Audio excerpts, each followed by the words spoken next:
He pressed his mouth against mine, and I couldn't breathe, not from love, but from terror. And in that moment, I understood something no woman should ever have to learn, that a kiss could be a weapon. If this story already has your heart racing, please subscribe to our channel and follow Clara's journey all the way to the end. Drop a comment telling us what city you're watching from. I want to see just how far this story has traveled. Clara Whitmore had rehearsed this moment 100 times in her mind during the long weeks of travel westward. She had imagined stepping off the stagecoach with her chin lifted and her small leather trunk in hand, breathing in the dry Montana air and feeling, for the first time in years, something close to freedom. She was 24 years old, and she had already learned that the East held nothing for her anymore except the echo of a man's voice telling her she was lucky he'd chosen her. She wasn't running away. She had told herself firmly as the train carried her further from everything familiar. She was simply choosing somewhere new to be. Her aunt, Margaret Whitmore, had written warmly in every letter, "Come west, Clara. The air here is different. People mind their own business and respect of a woman who works hard. There's room to breathe out here, and Lord knows you've needed room to breathe for a long time." Clara had read that letter so many times the paper had gone soft at the folds. She was finally on the last leg of the journey, wedged into a stagecoach with 4 other passengers, a heavy-set merchant named Dunbar, who smelled of pipe tobacco and kept clearing his throat importantly, a young couple so wrapped up in each other they barely existed to the outside world, and an older woman named Mrs. Holt who slept with her mouth slightly open and didn't wake even when the wheels hit deep ruts in the road. Clara watched the landscape through the narrow window and tried to feel hopeful. The mountains were nothing like anything she'd grown up near, enormous and indifferent, rimmed with pale green where pine forests clung to the slopes. The road wound through territory that felt genuinely wild, and something about that wildness had begun to steady her nerves in a way she hadn't expected. That feeling lasted exactly until the moment the first rifle shot split the air. The stagecoach lurched so violently that Clara's shoulder slammed into the frame beside her. Mrs. Holt woke with a scream. The merchant grabbed the window edge with both hands. The driver up top was shouting something in a voice stripped raw with panic, and the horses screamed. Clara hadn't known horses could make a sound like that, high and terrible. And then the stagecoach ground to a halt on the mountain road with a finality that felt like the earth itself refusing to carry them any further. "Nobody moves," the voice came from outside. It was not a loud voice, which made it worse. It was the kind of voice that didn't need volume because it had already decided how this was going to go. Clara pressed herself back against the seat. She could feel her heart slamming against her ribs, like something desperate to get out. The young couple were clutching each other. Dunbar had gone an ugly shade of gray. The door was wrenched open from outside. The man who filled the doorframe was tall and lean, wearing a duster coat the color of dried mud and a hat pulled low. His face was angular, almost handsome, in the way a blade is almost beautiful, all sharp edges and cold purpose. He looked at the passengers with eyes that catalogued them quickly, the way a man inventories livestock. "Valuables," he said. "In the bag. Quick." One of his partners moved along the side of the coach. Clara could hear him talking to the driver, heard a thud that she didn't want to think too hard about. She was wearing her mother's brooch at her collar. It was the only thing she'd kept from her mother's jewelry box, everything else having been sold off during harder times. Her fingers moved to it instinctively, pressing against the small cameo, as if she could push it through her skin and hide it somewhere he couldn't reach. He saw the movement. His eyes came directly to her. "That too," he said quietly. "It was my mother's." She heard her own voice come out steadier than she felt. "Please, it has no value to anyone but me." He studied her for a moment. Something moved in his expression, and for a single terrible instant, she thought she'd gotten through to him. She thought she saw something human behind those flat eyes. Then he smiled. It was the smile that undid her. Not threatening, not cruel in any obvious way, just deeply, utterly wrong. Like a word mispronounced in a language that should be familiar. "Then it cost you something to give it up," he said. "That's even better." He stepped up into the coach without asking. Without warning, without any hesitation at all, the way a man steps into a room he already owns. Clara pressed back until the wall was solid behind her, and there was nowhere left to go. He reached for the brooch, and then she did not understand why, did not plan it, did not make any conscious decision, she turned her face away. Just turned it away, like a child, trying not to see something frightening. That was when he caught her chin in his hand and turned it back. "Don't look away from me," he said softly. "That's rude." The other passengers had gone absolutely still. She could feel their terror, like a physical presence in the small space. All of them watching, all of them frozen, none of them able to do a single thing. He was close enough that she could smell him leather and sweat and something else she couldn't name. Something that made the back of her throat go tight. And then he kissed her. It lasted only seconds. She counted them somewhere in the distant part of her mind that had retreated behind a thick wall of shock. 1, 2, 3. His mouth was hard and proprietary, and completely without feeling, as if he were doing it simply because he could, simply because she was there, and she couldn't stop him. When he pulled back, he was smiling again. He unclipped the brooch from her collar, with practiced fingers, dropped it in the bag without looking at it, and stepped back out of the coach as casually as he'd entered. "Pleasure doing business," he said to no one in particular. And then he was gone. The sound of hooves retreating down the mountain road. The driver up top, cursing in a voice that had gone ragged. The young woman across from Clara starting to cry in soft, helpless sounds. Clara sat completely still. She looked down at her hands. They were folded in her lap, and they looked perfectly normal, which seemed impossible. She had expected them to look different somehow. She had expected something visible on her. Some mark, some evidence of what had just happened. There was nothing. Mrs. Holt reached across and patted her arm. "You poor dear," the older woman said. "Are you all right?" Clara looked at her. She opened her mouth. She said, "Yes. I'm fine." She said it with complete conviction. The way you say something when you are in the very early stages of not believing it at all.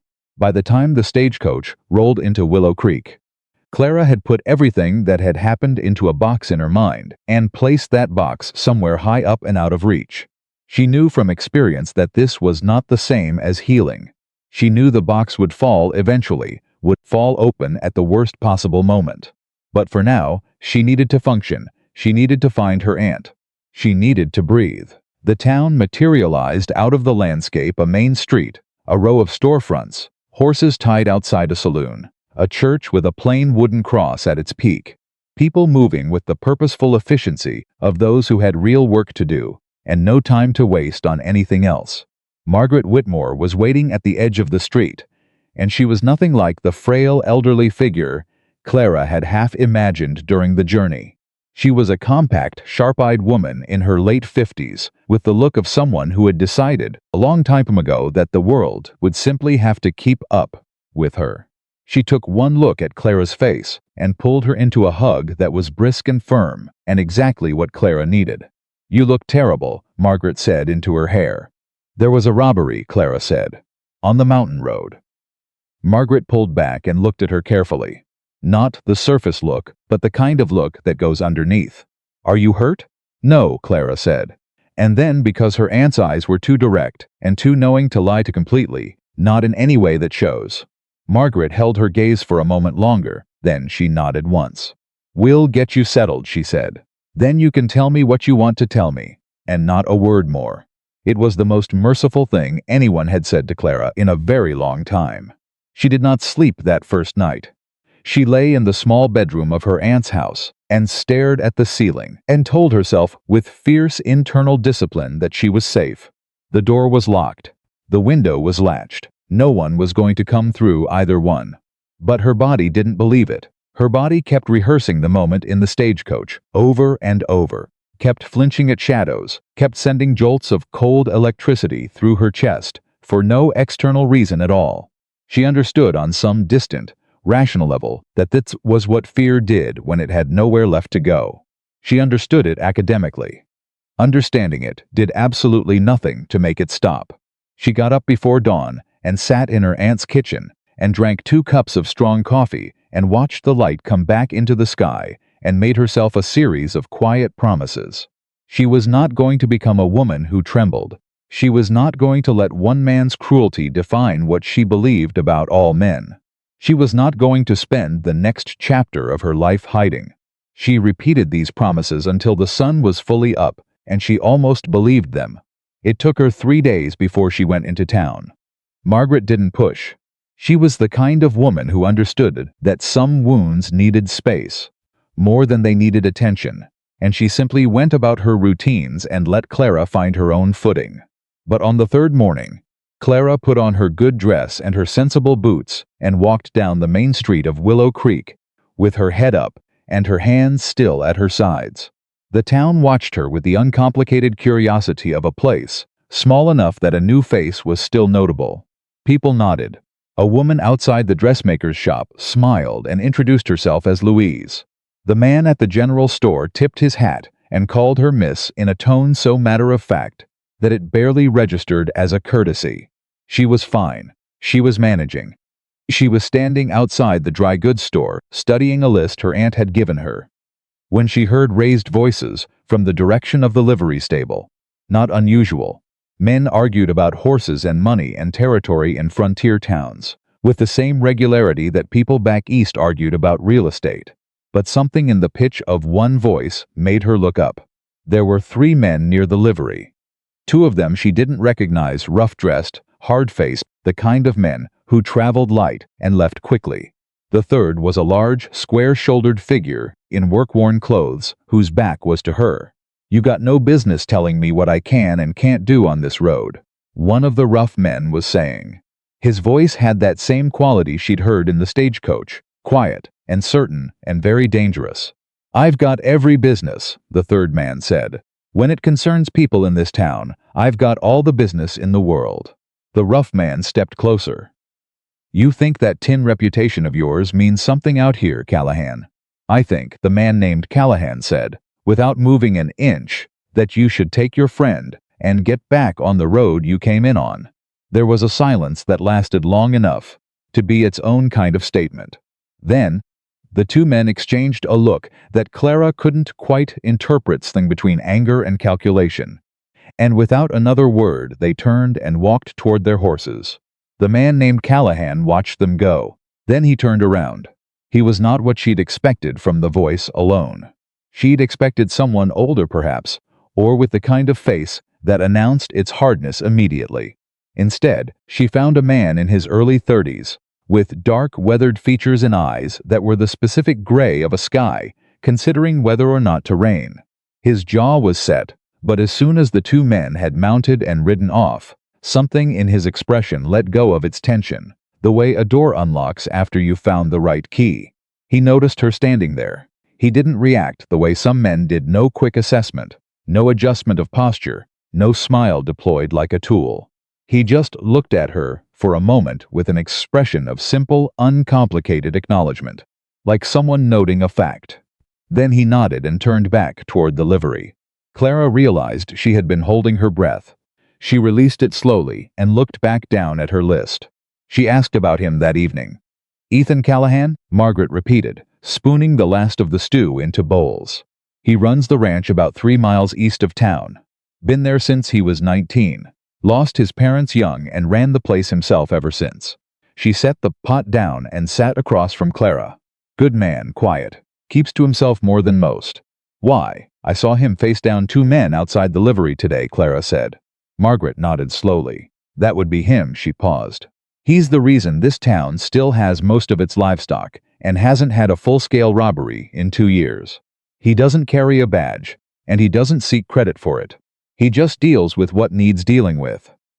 Clara thought about the way he'd stood his ground, without theatrics, without raising his voice, without performing toughness for anyone watching.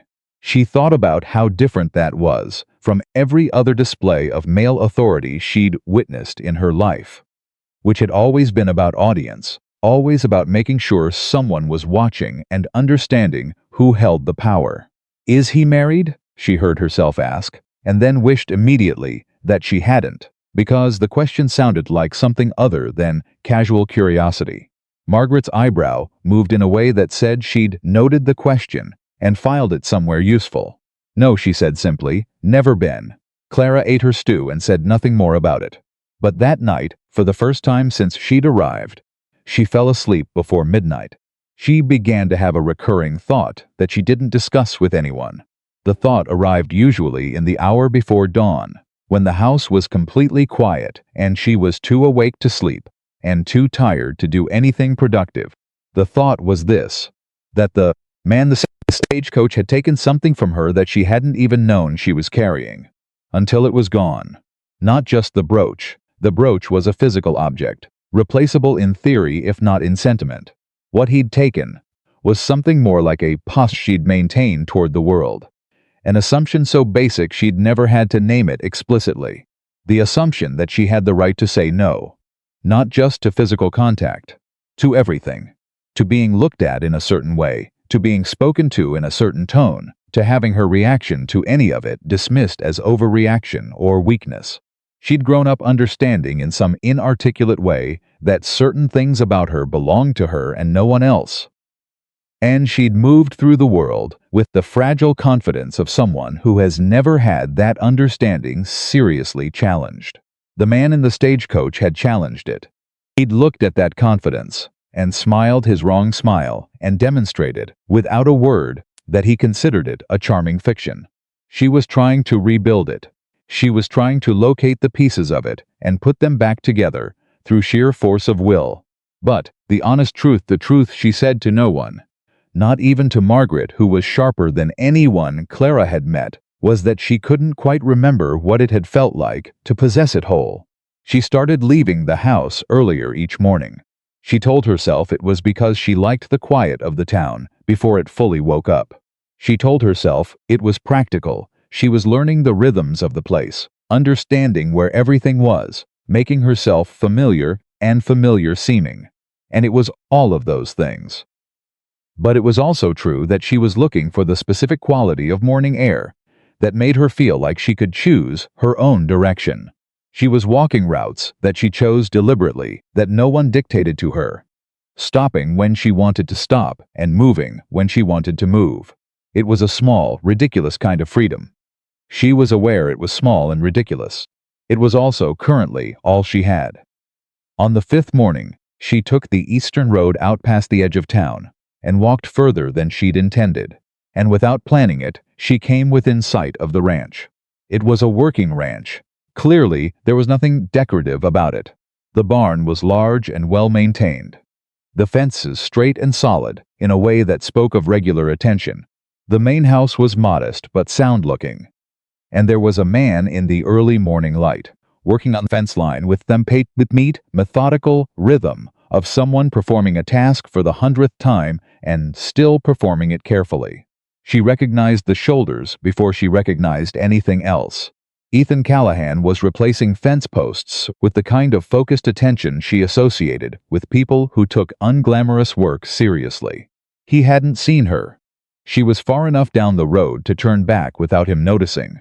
She didn't turn back. She stood and watched him work for a few minutes, not because there was anything remarkable about a man fixing a fence, but because something about the quality of his attention to the task, unhurried, thorough, completely indifferent to whether anyone was watching, produced in her a feeling she didn't have a ready name for.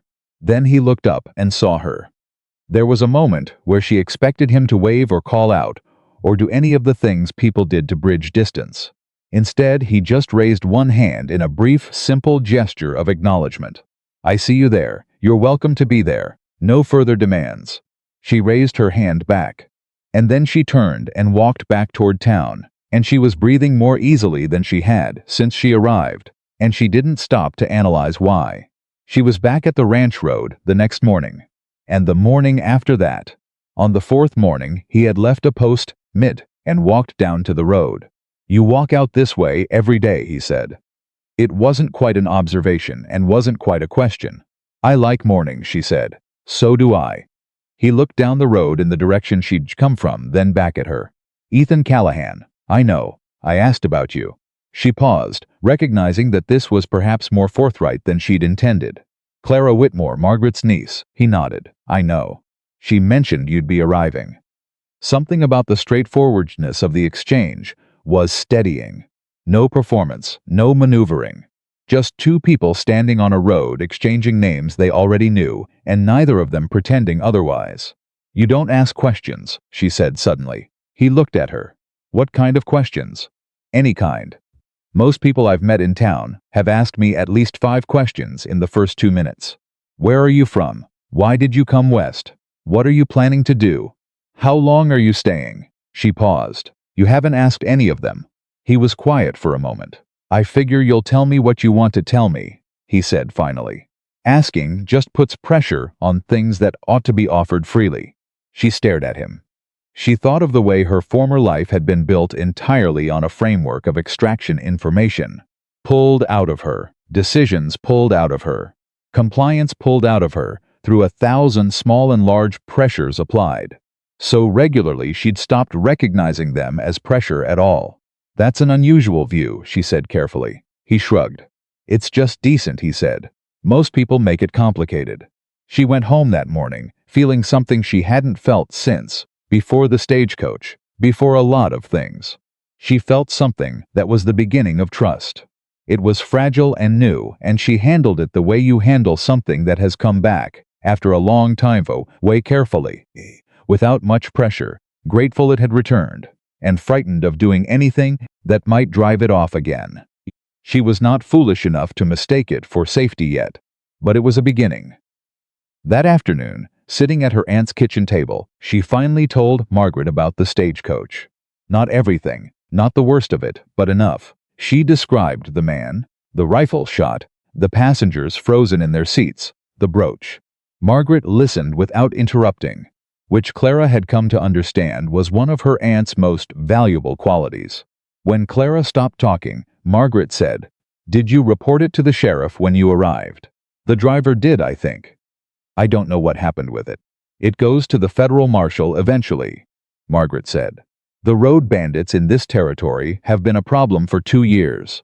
There's a whole family of them operating up in the northern passes. The Crane brothers.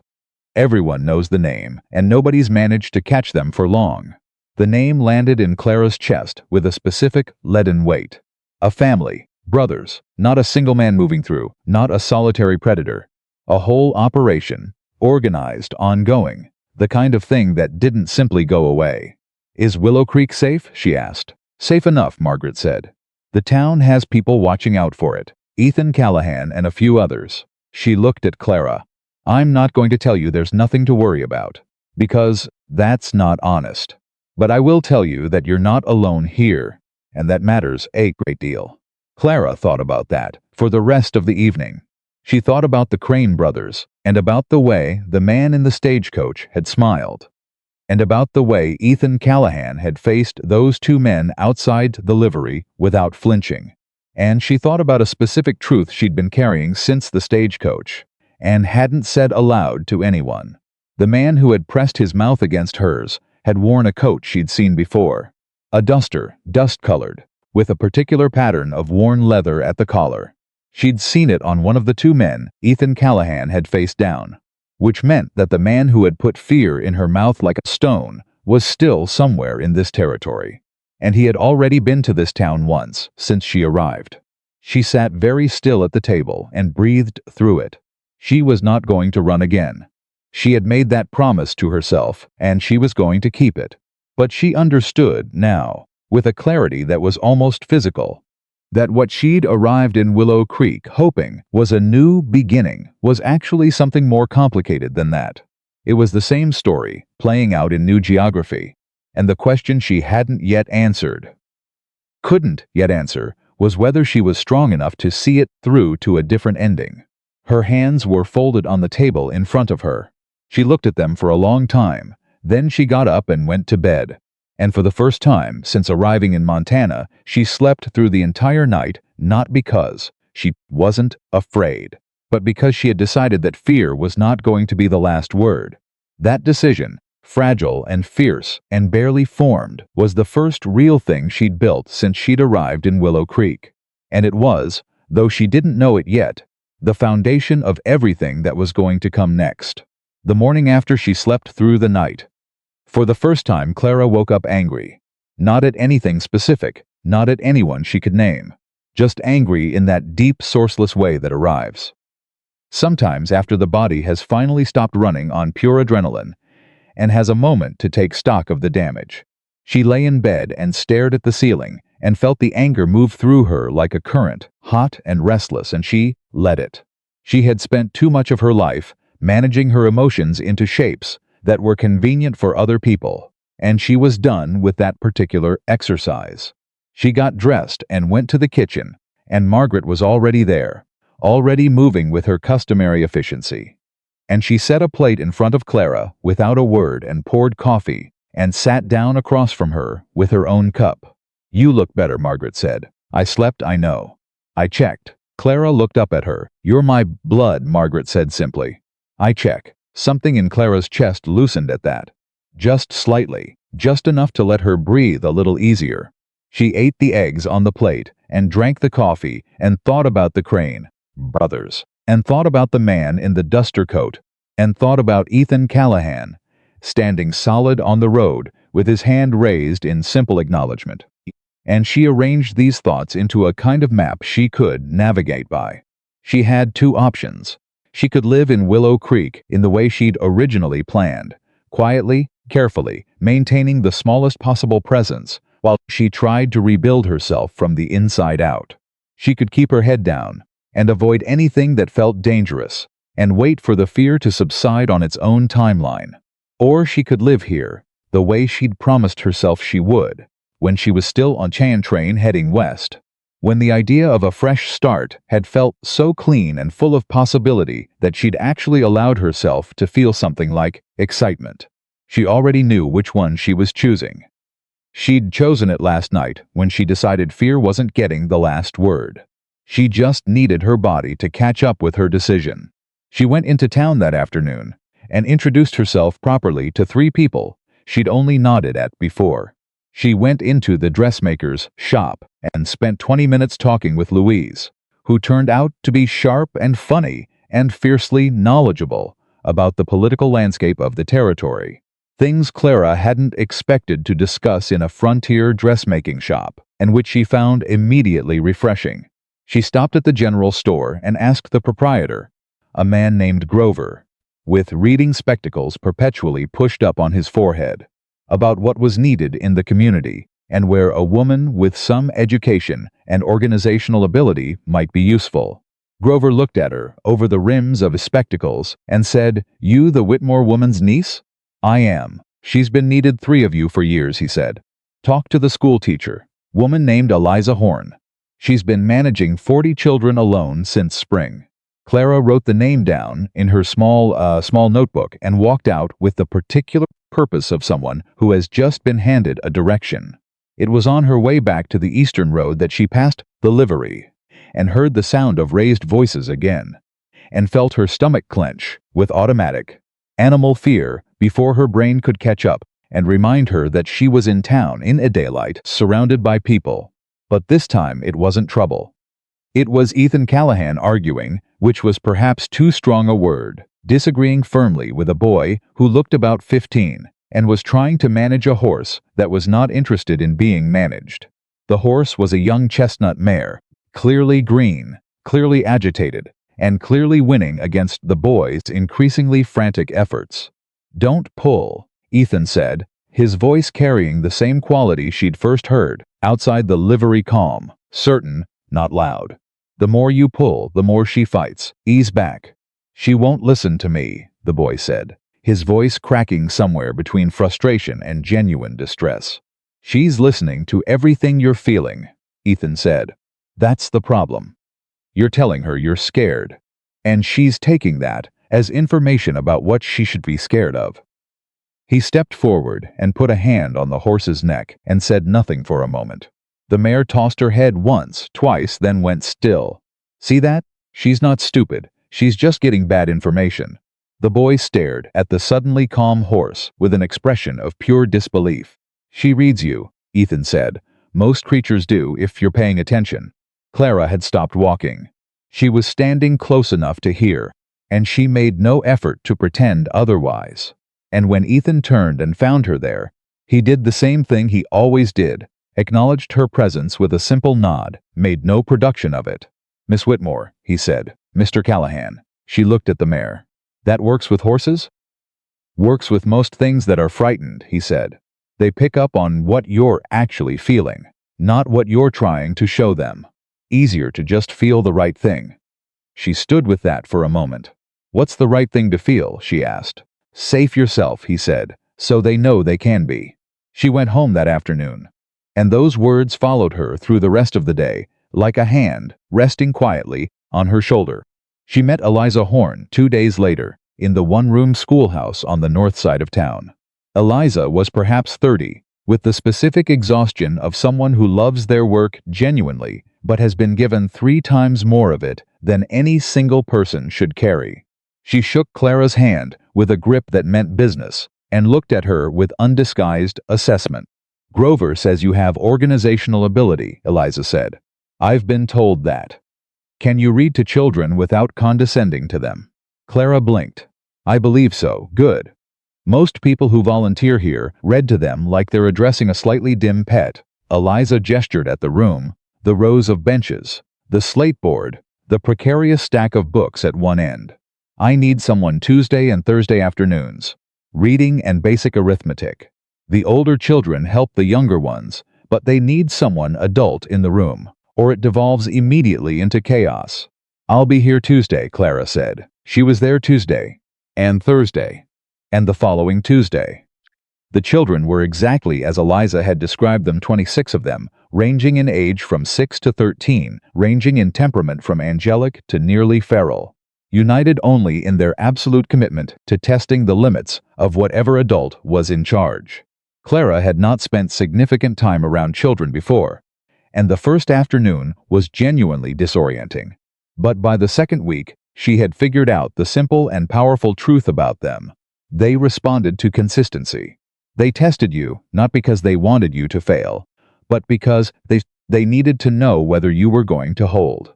And when you held, when you were the same person on Tuesday that you'd been on Thursday, when you followed through on what you said and said what you meant, and didn't shift your position based on how much they pushed, they relaxed into you the way that chestnut mare had relaxed into Ethan's hand.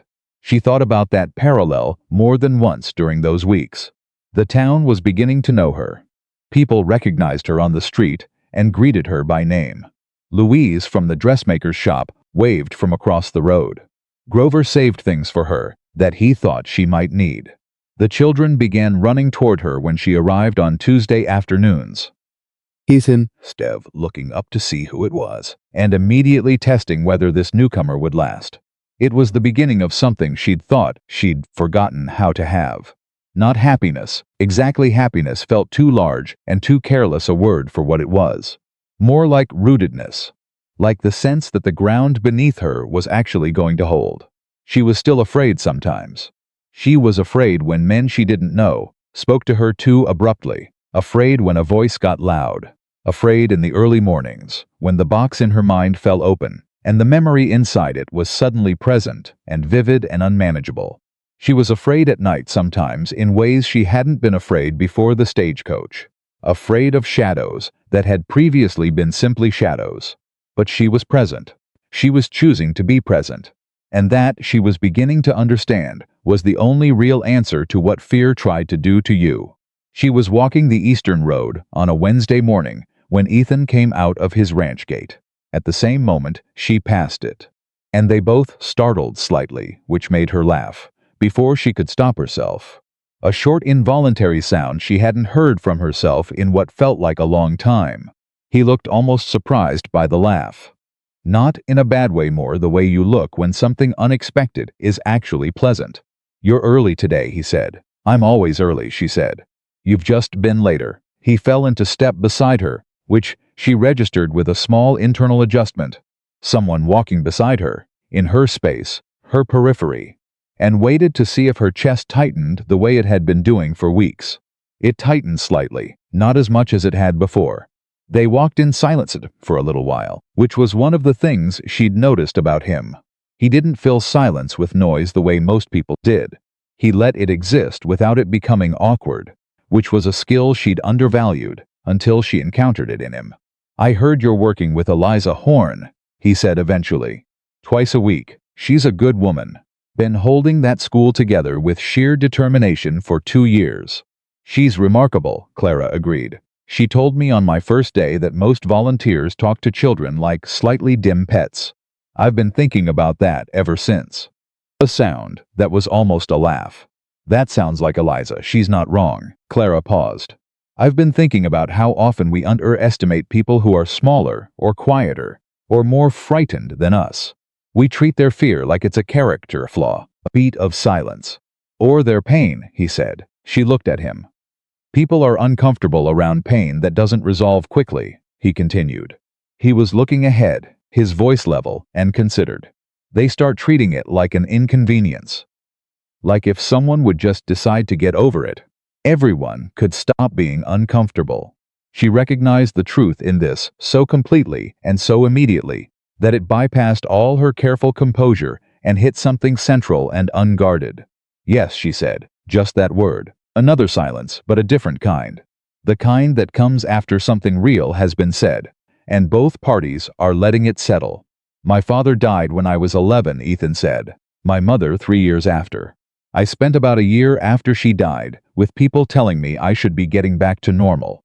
He paused. "Like grief was a schedule you fell behind on." "I'm sorry," she said quietly. "I'm not telling you for sympathy," he said. And his voice wasn't dismissive when he said it, just clear.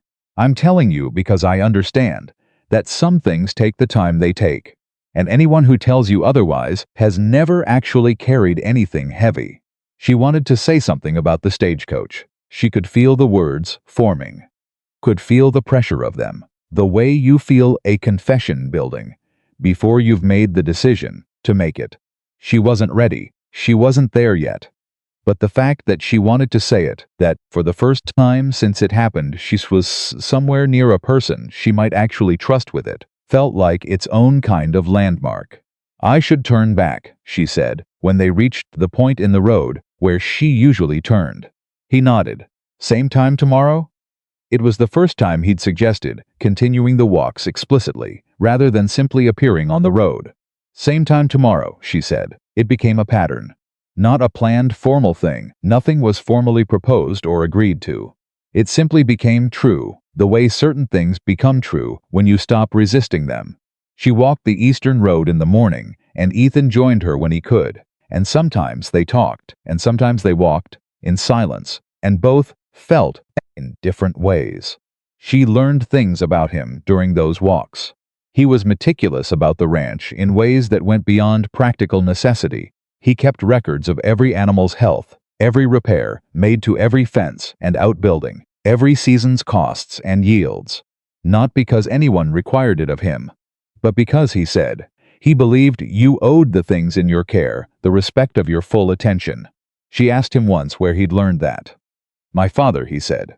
Then, and from watching what happens when people don't do it. "What happens? Things fall apart slowly," he said.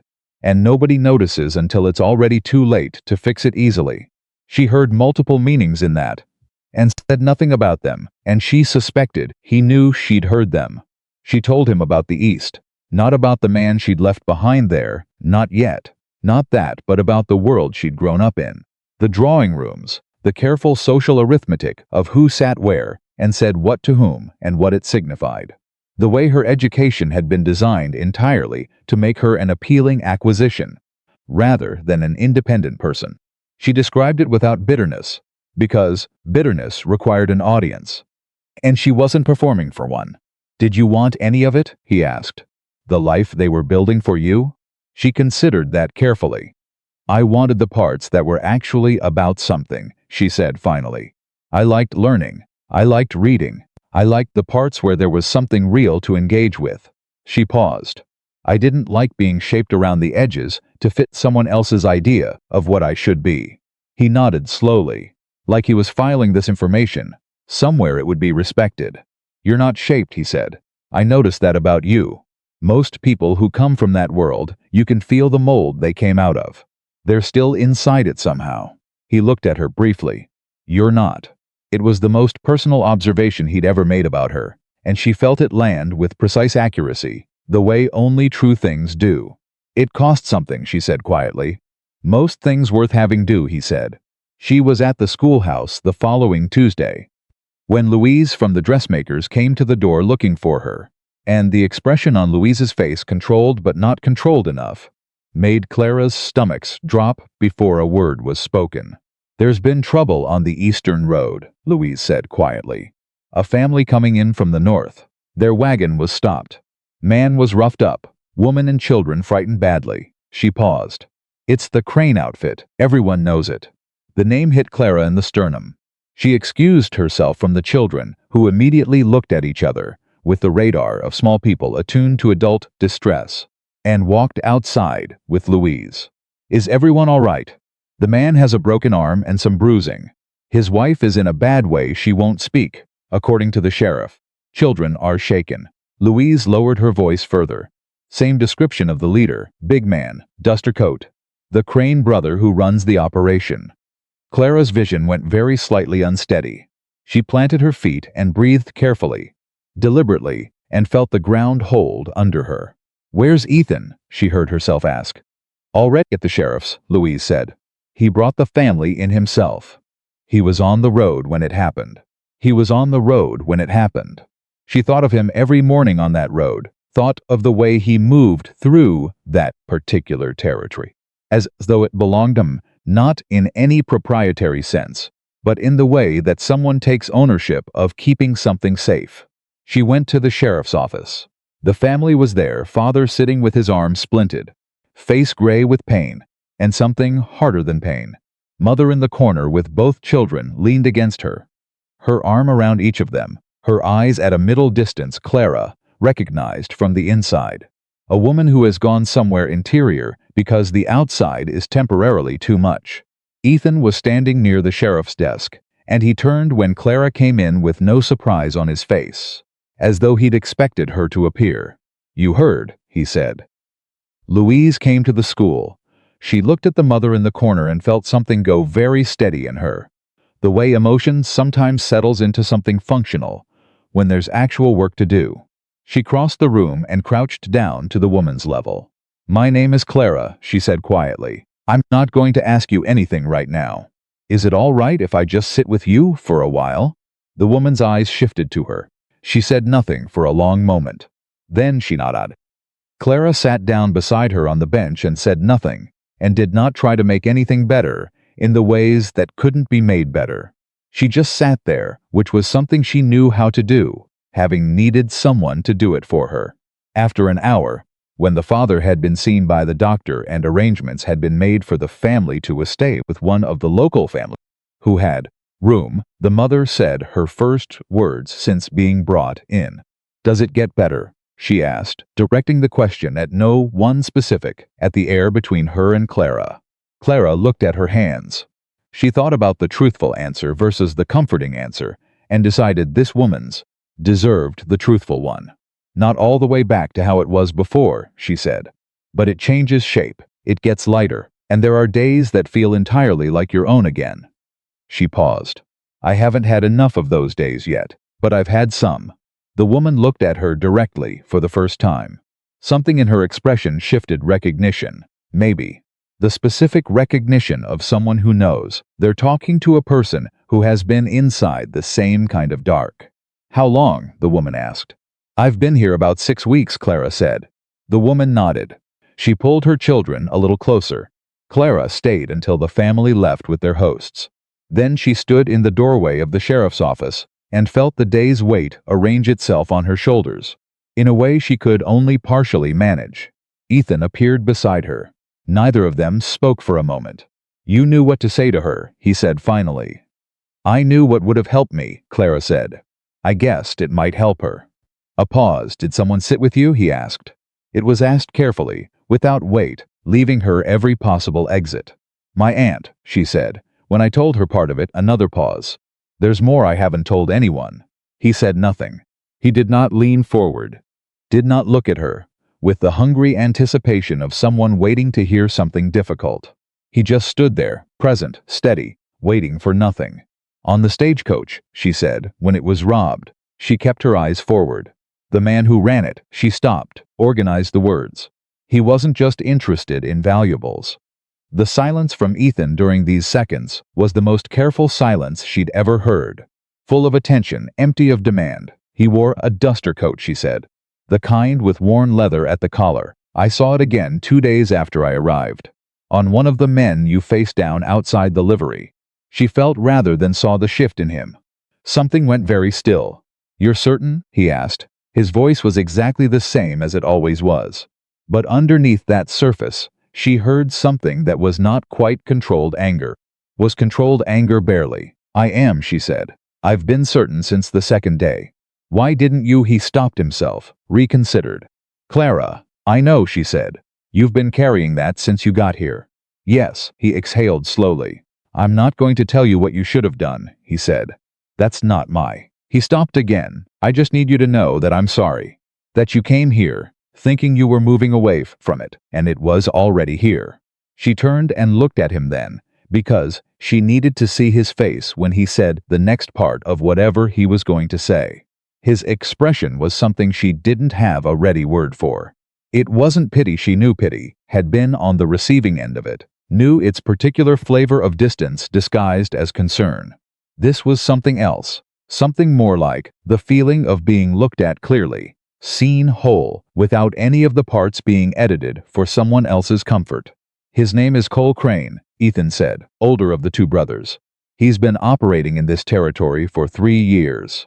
The law has had him twice and he's gotten out both times." He paused. "He'll come back through Willow Creek." "I know," she said. "If he does, I need you to be willing to talk to the marshal. To tell them what you told me."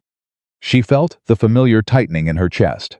The familiar internal argument between what fear wanted and what she knew was right. "I need to think about that," she said honestly. He nodded immediately. "Take the time you need. Then, but I want you to know something, Clara. What he did was not something that happened to you because of anything you are. It happened because of what he is." She'd heard versions of this before from other people. From books, even. She'd read the words and understood them intellectually and put them away in the part of her mind that filed things under true but not yet useful.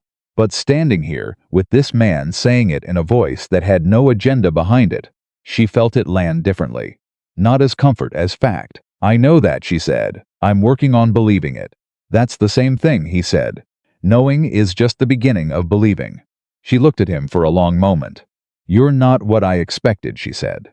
"What did you expect?" She thought about it honestly. "Someone who wanted to fix it," she said.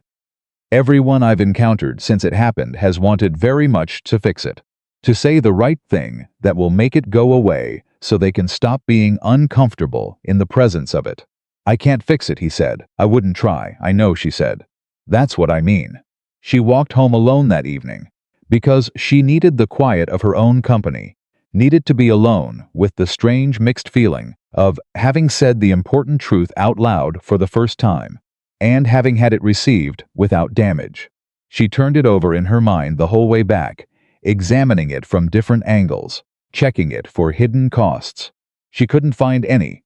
It felt, she thought, like putting down something she'd been carrying in a clenched fist. For so long, she'd forgotten she was clenching. Margaret was on the porch when she got back. "I heard about the family," Margaret said. "I was with them at the sheriff's," Clara said, and sat down in the other chair. Margaret handed her a cup of something warm. Tea, not coffee, which meant Margaret had been paying attention to the fact that Clara's sleep was still fragile, and coffee after 4 in the afternoon was not helping. "I told Ethan about the stagecoach," Clara said. "About what really happened." Margaret was quiet for a moment. "Good," she said.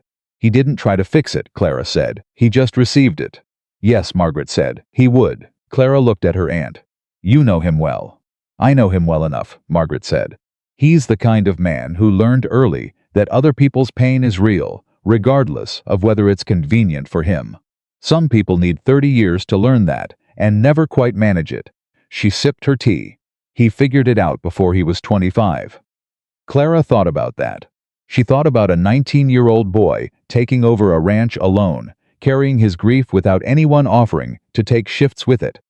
learning to move through loss with the same methodical care he brought to fence posts and livestock records. She thought about what it built in a person, what kind of ground it created inside them. "I'm going to speak to the marshal," she said. "When he comes through." About Cole Crane. Margaret didn't react with the relief or the concern that Clara had half expected. She just nodded once, the way she nodded at decisions she respected. "I'll go with you," Margaret said. "I know," Clara said. She went inside when the night came fully down and stood in her room and looked at the window. She thought about Cole Crane somewhere out in the dark territory, moving with the casual certainty of a man who had never yet been stopped, long enough to understand that consequences existed for him. She thought about the woman in the sheriff's office with her children leaned against her. She thought about Ethan's voice saying what he did was not something that happened to you because of anything you are. She thought about all of it, and then she put it down for the night, carefully and deliberately, the way you set a lantern in a safe spot before you sleep. She was not finished being afraid, but she was also, clearly and certainly, not finished. And the next morning, when she walked the eastern road in the early light and heard footsteps fall into pace beside her, she did not startle and did not tighten and did not reach for the box in her mind where she kept the things that hurt. She just looked over at Ethan Callahan walking beside her, and the ground held, and she kept walking forward into whatever was coming next. The federal marshal came to Willow Creek on a Tuesday. Clara knew he was coming because Ethan had told her the night before. Standing at the gate of her aunt's property in the particular quality of evening light that made everything feel slightly more serious than it might otherwise. He hadn't made a production of it. He'd just said, "Marshal Haynes arrives tomorrow. He'll want to talk to anyone with information about the Crane operation. That includes you, if you're still willing." "I'm still willing," she said. He nodded. "I'll come by at 9 and walk you over." He was at the gate at 5 minutes to 9, which she had already learned was his version of punctuality, always slightly early, never making anyone wait, never drawing attention to the fact that he'd been early. Marshal Haynes turned out to be a spare, weathered man in his 50s, with eyes so pale they looked almost colorless in the morning light, and a manner so efficient it bordered on curt. He sat across from Clara in the sheriff's office, with a notebook open and a pencil in his hand, and looked at her with the specific, careful attention of someone who has spent decades sorting reliable witnesses from unreliable ones. "Tell me what you saw," he said, "in the order you saw it. Don't fill in gaps with guesses, just what you actually witnessed." Clara told him.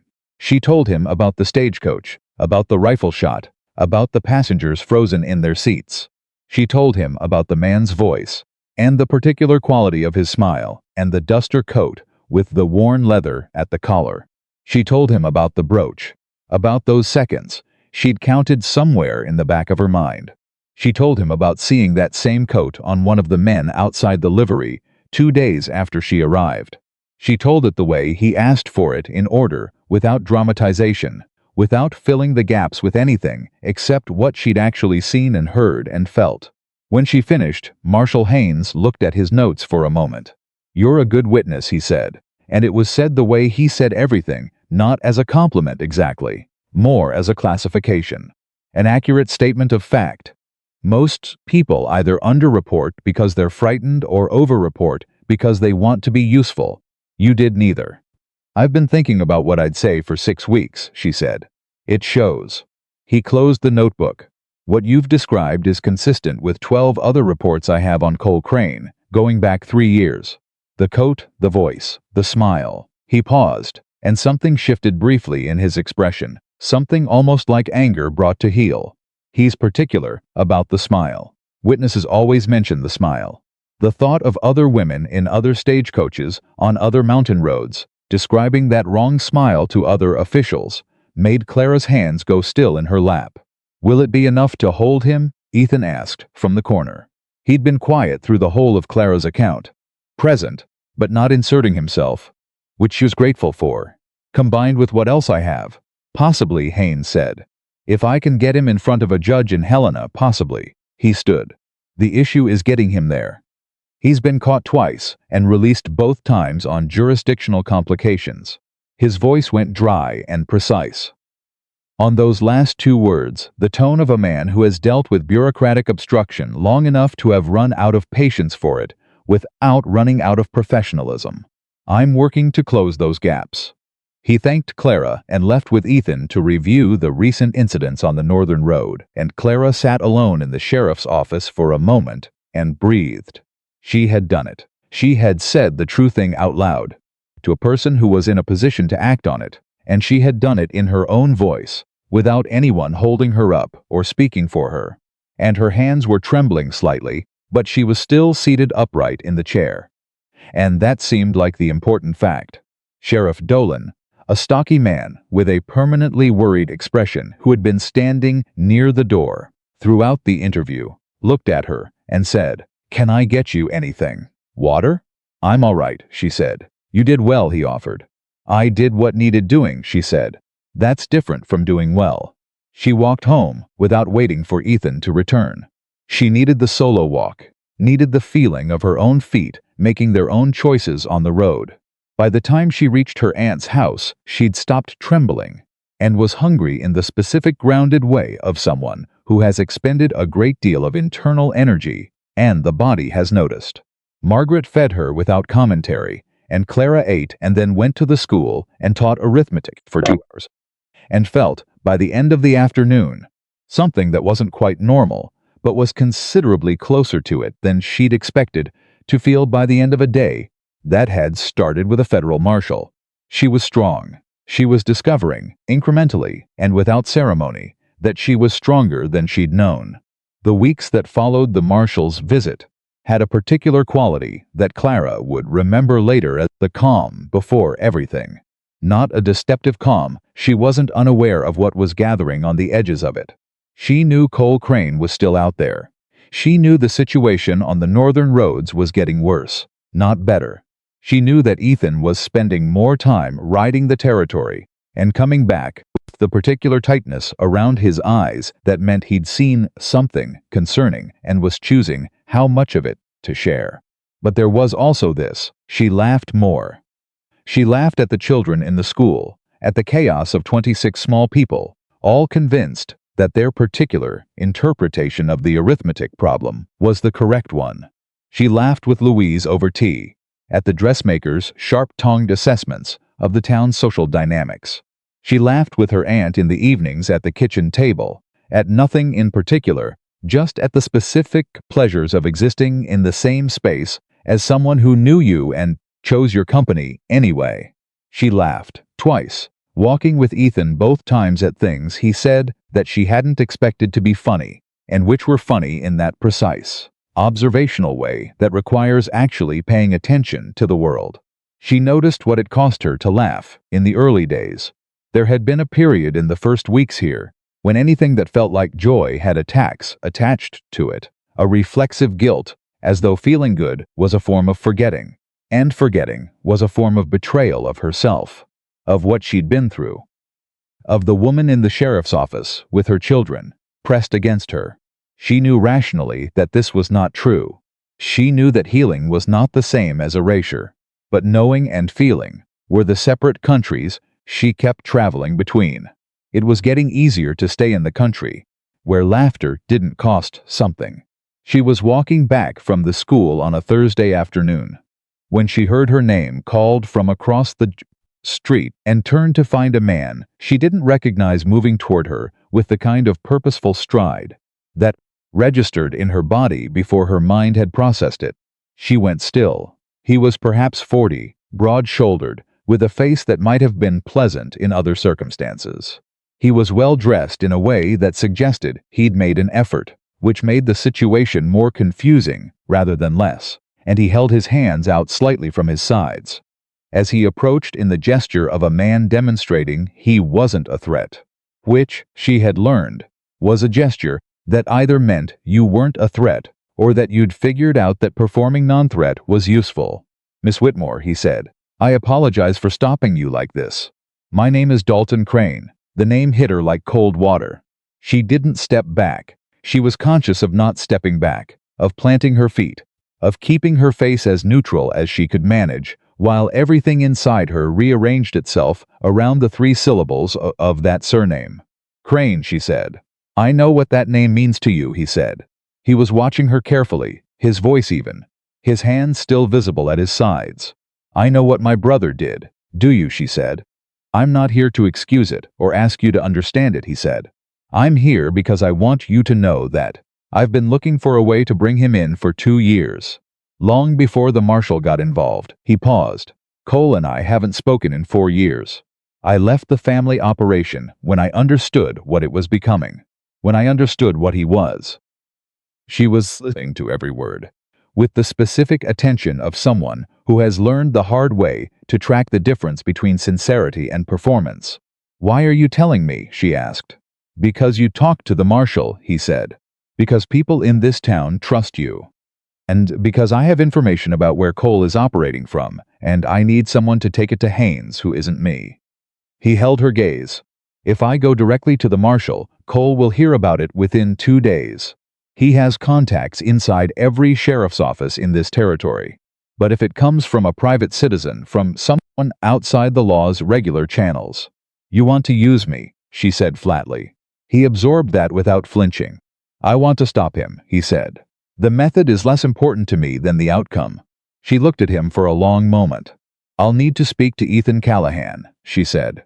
"I expected that," he said. "Come to the sheriff's office at 7 this evening," she said. "Bring everything you have." She turned and walked directly to the ranch. She was there in 20 minutes, moving faster than her usual pace. And when she came through the gate, Ethan was in the yard working and looked up at her face and put down what he was holding immediately. "What happened?" she told him. All of it, quickly, precisely, the way she'd learned to report things. Dalton Crane, the offer, the information, the request. Ethan listened without interrupting, which she'd come to expect. But the stillness in him, during this particular account, had a different quality, a compressed, contained quality, like pressure being held carefully inside a vessel, not built to hold it forever. "Dalton Crane," he said when she finished. "You know him?" "I know of him. There are people who say he left the outfit because he grew a conscience.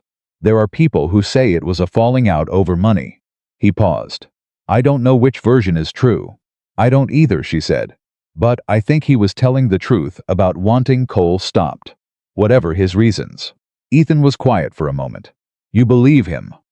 "I believe the part of what he said that didn't require me to trust him," she said carefully. "I believe he has information. I believe Cole doesn't know he's talking. I don't know yet whether his motives are what he says they are, and I don't need to. If his information is real, it doesn't matter why he's giving it." Ethan looked at her with an expression she couldn't entirely read. Then he said, "You've gotten very good at this." "At what?" "At knowing which parts of a thing you need to trust and which parts you don't," he said. "A few weeks ago you would have had to trust all of it, or none of it." She recognized the truth in this. She'd been. Before the stagecoach, before Willow Creek, before the slow rebuilding of these past months. A person who made decisions about trust in large, all or nothing terms. You were either trustworthy or you weren't. You were either safe or dangerous. The middle territory, the space where a thing could be useful without being good, had been invisible to her once. She was learning to see it now. 7 o'clock, she said. "Will you come?" "I'll be there," he said. Dalton Crane came to the sheriff's office at 7, and he came with papers. Not rough notes, actual, organized documentation. Dates, locations, witness names, accounting figures. The systematic all at once. The systematic record of a man who had been building a case for years and had been waiting for the right moment and the right channel through which to deliver it.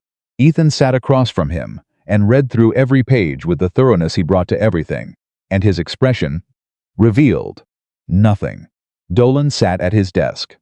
Clara stood near the door which put her closest to the exit, which she had chosen deliberately and without apology.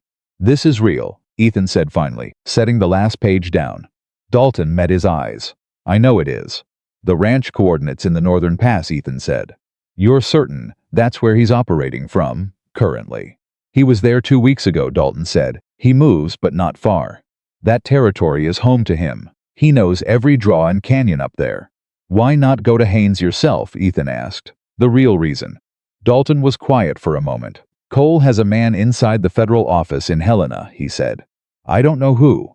I know the man exists, because every time Cole's been close to serious charges, something in the case collapses before it goes to a judge. A witness recants, evidence misfiles. He has protection I can't reach. He looked at Ethan steadily. But if the information comes from local sources, from citizens, from the sheriff, from people on the ground who Haynes trusts, it goes through different channels. It doesn't pass through Helena until it has to. The room was quiet. You're asking me to be the wall between your passion and the leak, Ethan said. I'm asking you to do what you already do, Dalton said. Protect the territory. Another silence. Clara watched Ethan's face and saw the calculation happening behind it, not selfish calculation, not the kind that weighs personal cost. The kind that weighs actual risk and actual benefit and tries to arrive at the most honest assessment of what is going to keep the most people safe. I'll take it to Haynes, Ethan said, on my terms. I control what goes to him and when. Dalton nodded. Agreed. And you stay in town until this is resolved, Ethan said. I'm not letting you disappear into the territory where I can't account for you. Dalton looked at him for a moment, and something in the look suggested he'd expected exactly this condition and had already decided it was acceptable. Agreed, he said again. After Dalton left, Clara and Ethan stood in the sheriff's office in the silence he'd left behind. Do you trust him? Clara asked. No, Ethan said. Not fully. He paused. But the information checks out against what I know independently. And whether his motives are pure or not, the result is the same. It points to Cole, and if Cole is where Dalton says he is. Ethan looked at her. Then Haynes needs to move quickly, before he moves again. He sent word to Marshal Haynes that night. Haynes came back to Willow Creek within 48 hours. He met with Ethan and reviewed Dalton's documentation with the focused intensity of a man who has been building toward a specific outcome for a long time and can now see it taking shape. Clara was not present for that meeting. Ethan had offered to bring her in, and she'd declined, not because she wanted to be kept out of it, but because she recognized that her role in this particular phase was done. She'd been the bridge. She'd done what she was able to do. Now there were other people in positions to do what she couldn't. She went to the school on Tuesday and taught, and came home and helped Margaret with the garden, and didn't sleep particularly well either night. She lay awake and thought about Cole Crane in the Northern Pass, moving through the territory with his duster coat and his wrong smile, and she thought about what it would mean for him to be stopped, and what it would mean if he wasn't, and she went through these thoughts the way you go through something unpleasant but necessary, without rushing. The twist came at noon on a Thursday. She was at the school when Tommy Reeves, one of the older boys, burst through the door with the specific energy of someone who has been running and is also carrying important news and is trying to manage both simultaneously. Miss Clara, he said, Mr. Callahan's been shot. She heard the words and felt them register, and was already standing before she'd consciously decided to move. Where is he? She said. Doc Perrins, Tommy said. He came in on his horse 20 minutes ago.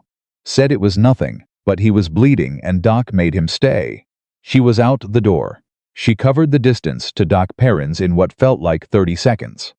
And in reality, was probably closer to 4 minutes, and she came through the door without knocking. And Perrin, a compact, gray-bearded man who was visibly unruffled by unannounced arrivals, pointed without looking up from what he was doing. Through there, he said. Ethan was sitting on the examination table, with his shirt off and a bandage being wrapped around his left shoulder. He looked up when she came in. He was pale under his weathered skin, but his eyes were clear and direct, and he was clearly not dying, which Clara's body registered approximately 2 full seconds before her mind did, and those 2 seconds were the longest of her recent memory. It's not serious, he said immediately. You've been shot, she said. Grazed, he said. There's a difference. Tell me what happened, she said, and she said it in the voice that wasn't asking. He told her. He'd ridden north that morning to scout the coordinates from Dalton's documentation before Haynes moved on them. Wanted to confirm the information independently, he said, because sending a federal marshal into an ambush would undo everything. He'd found the location exactly where Dalton said it would be. He'd also found 3 armed men he hadn't expected to find on the eastern approach. You went alone, she said. I go alone when I scout, he said. It draws less attention. You were shot, she said again, because apparently she needed to say it more than once. Clara, his voice was quiet and even. I've handled worse. That is not a reassuring statement, she said. Something moved at the corners of his mouth. I know, he said. I'm sorry. She pulled the chair from the corner and sat down next to the examination table because her legs had made it clear they'd done their part and weren't interested in continuing to hold her up for no reason. The location is real, Ethan said. Cole is there. Or was as of this morning. 3 armed men, probably more inside. He looked at her steadily. Haynes needs to move in the next 24 hours before Cole realizes he's been scouted. Haynes knows? I sent word before I came to Parent. He paused. He'll be here this afternoon. He's already had men positioned in the territory for 2 days, waiting for confirmation. She absorbed this. You had it planned, she said. You went this morning because you already knew Haynes was positioned, and you needed the confirmation to trigger it. Yes, he said. And you didn't tell me because you didn't want me to. She stopped. What worry? Come with me, he said. She looked at him. I know you, Clara. If I'd told you last night that I was riding north this morning, you would have wanted to come. And I couldn't keep you safe and do the scouting. So I made a decision about information that wasn't mine to make. He held her gaze. I'm telling you that directly, and I'm telling you I'm sorry for it. You deserved to know what was happening. She sat with that for a moment. The anger was there, a clean, real anger at being managed, at the decision being made for her, at the familiar feeling of her own agency being quietly set aside by someone who thought they were doing right by her. She felt it fully. She didn't manage it into a more convenient shape. Don't do that again, she said. I won't, he said. And she believed him. Because he said it without qualification or deflection, the way he said everything he meant. What happens now, she asked. Now we wait for Haynes, he said. And you go back to the school and finish your afternoon. She looked at him, sitting on the examination table with his bandaged shoulder and his honest eyes, and the specific exhaustion of a man who has been carrying the weight of other people's safety for so long he barely notices it anymore. You can't keep doing this alone, she said. No one can. He was quiet for a moment. I know, he said, and the way he said it told her it was something he'd known for a while and hadn't had a reason to say until now. She went back to the school and finished the afternoon. She was present for it, genuinely present, not just physically occupying the space, and she noticed this with a kind of private satisfaction. 6 weeks ago, she would have spent the afternoon in the white static of anxiety. Now she was worried about Ethan, worried about what was happening in the northern pass, aware of the fragility of everything. And she was still there, still herself, still capable of showing up. Haynes arrived at 4 and conferred with Ethan at the sheriff's office and was gone again by 6 with his men, headed north. The town didn't sleep that night. Not Willow Creek specifically. It went about its evening routine, its lamps lighting, its people settling in for the night. But Clara didn't sleep, and she knew Margaret wasn't sleeping. Not overnight, not all at once. And she knew from nothing specific. And a wakefulness was distributed throughout the houses of the people who understood what was happening on the northern road. She sat at the kitchen table with her cold tea and her aunt's company and didn't speak much and didn't need to. At 2 in the morning, she heard hoof-the-beats. She was on the porch before the rider reached the gate. It was one of Haynes's deputies, a young man whose name she didn't know, and he pulled up and looked at her and said, "They got him.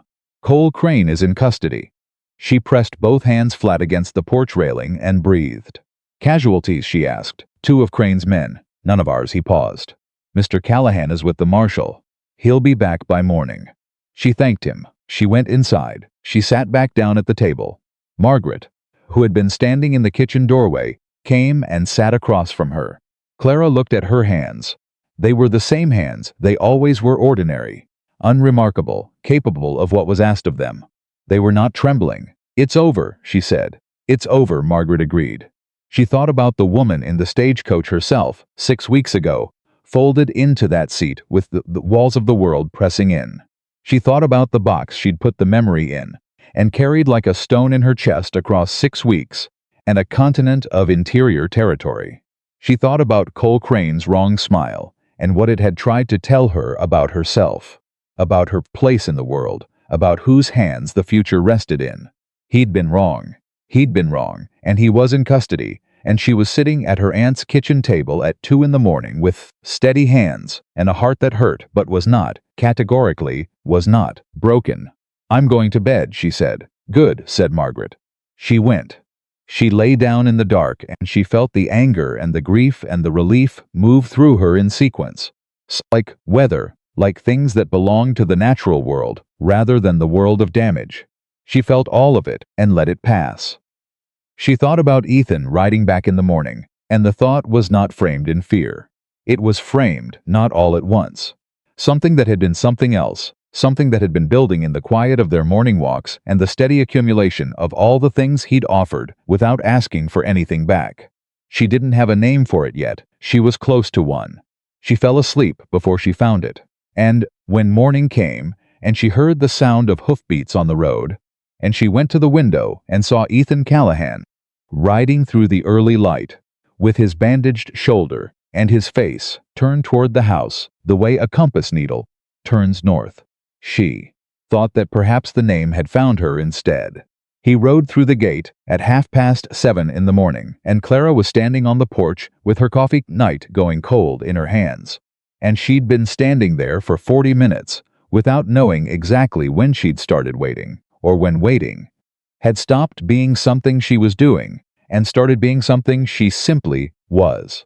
Ethan pulled up and dismounted and tied his horse and walked toward the porch, with the particular movement of someone carrying more exhaustion than they'd admit to. And when he got close enough that she could read his face, she saw the lines of a night without sleep, and the specific strain around his eyes of a man who has held something difficult in check for many hours, and is only now beginning to let it go. "You heard," he said. "Deputy came at 2 a.m, she said. He nodded. He stopped at the bottom of the porch steps and looked up at her.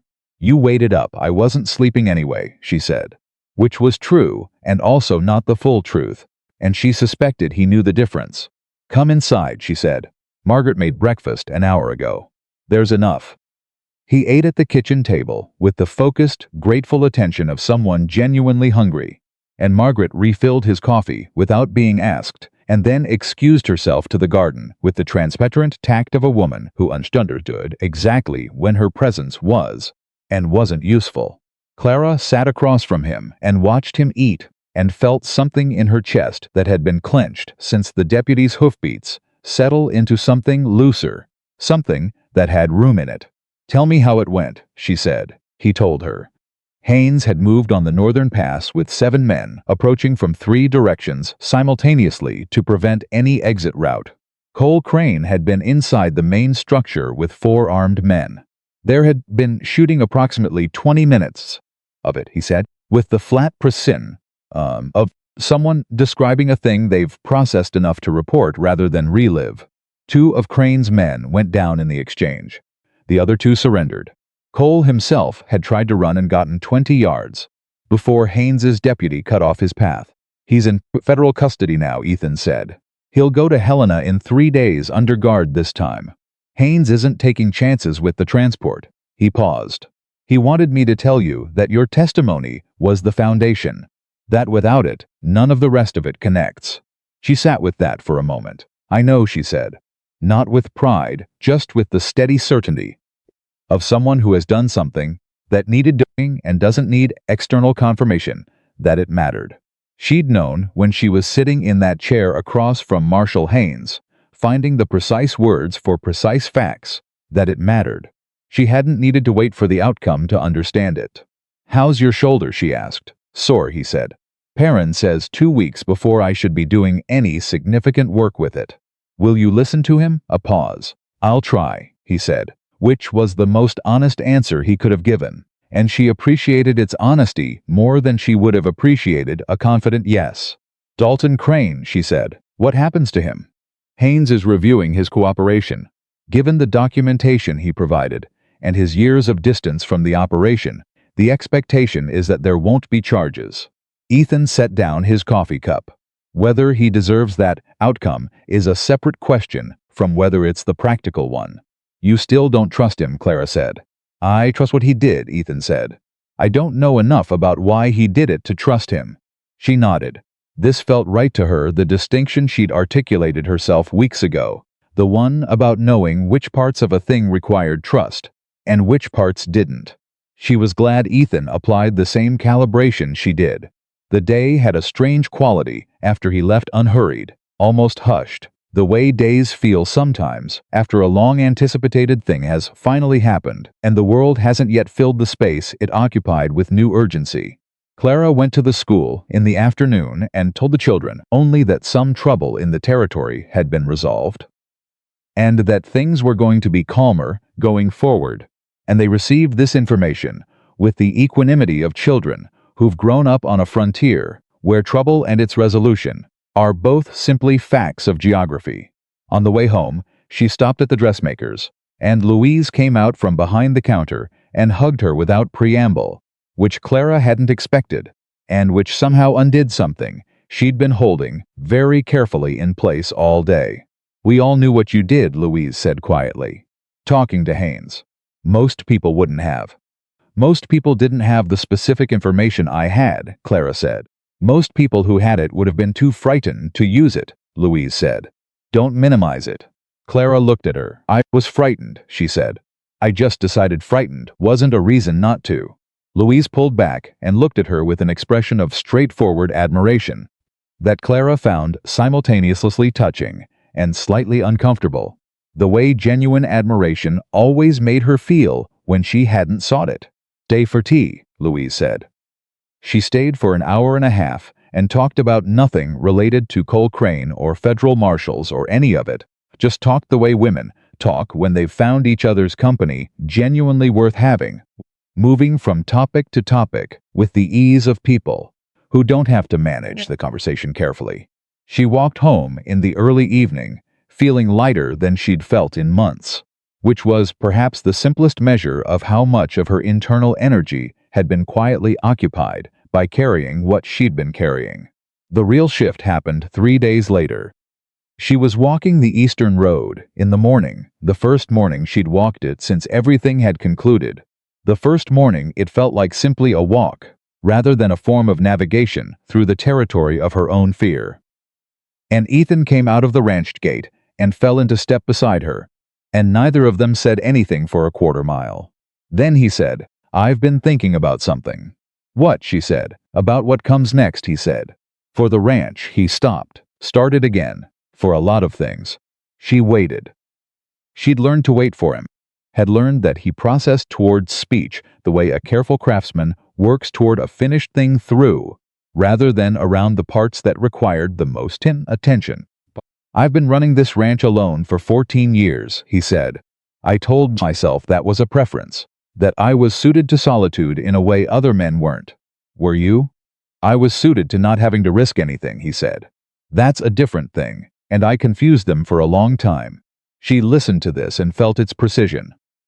When you first started walking this road, he continued, I told myself I was just being neighborly, that I was just making sure a woman alone at dawn in unfamiliar territory had someone nearby who knew the land.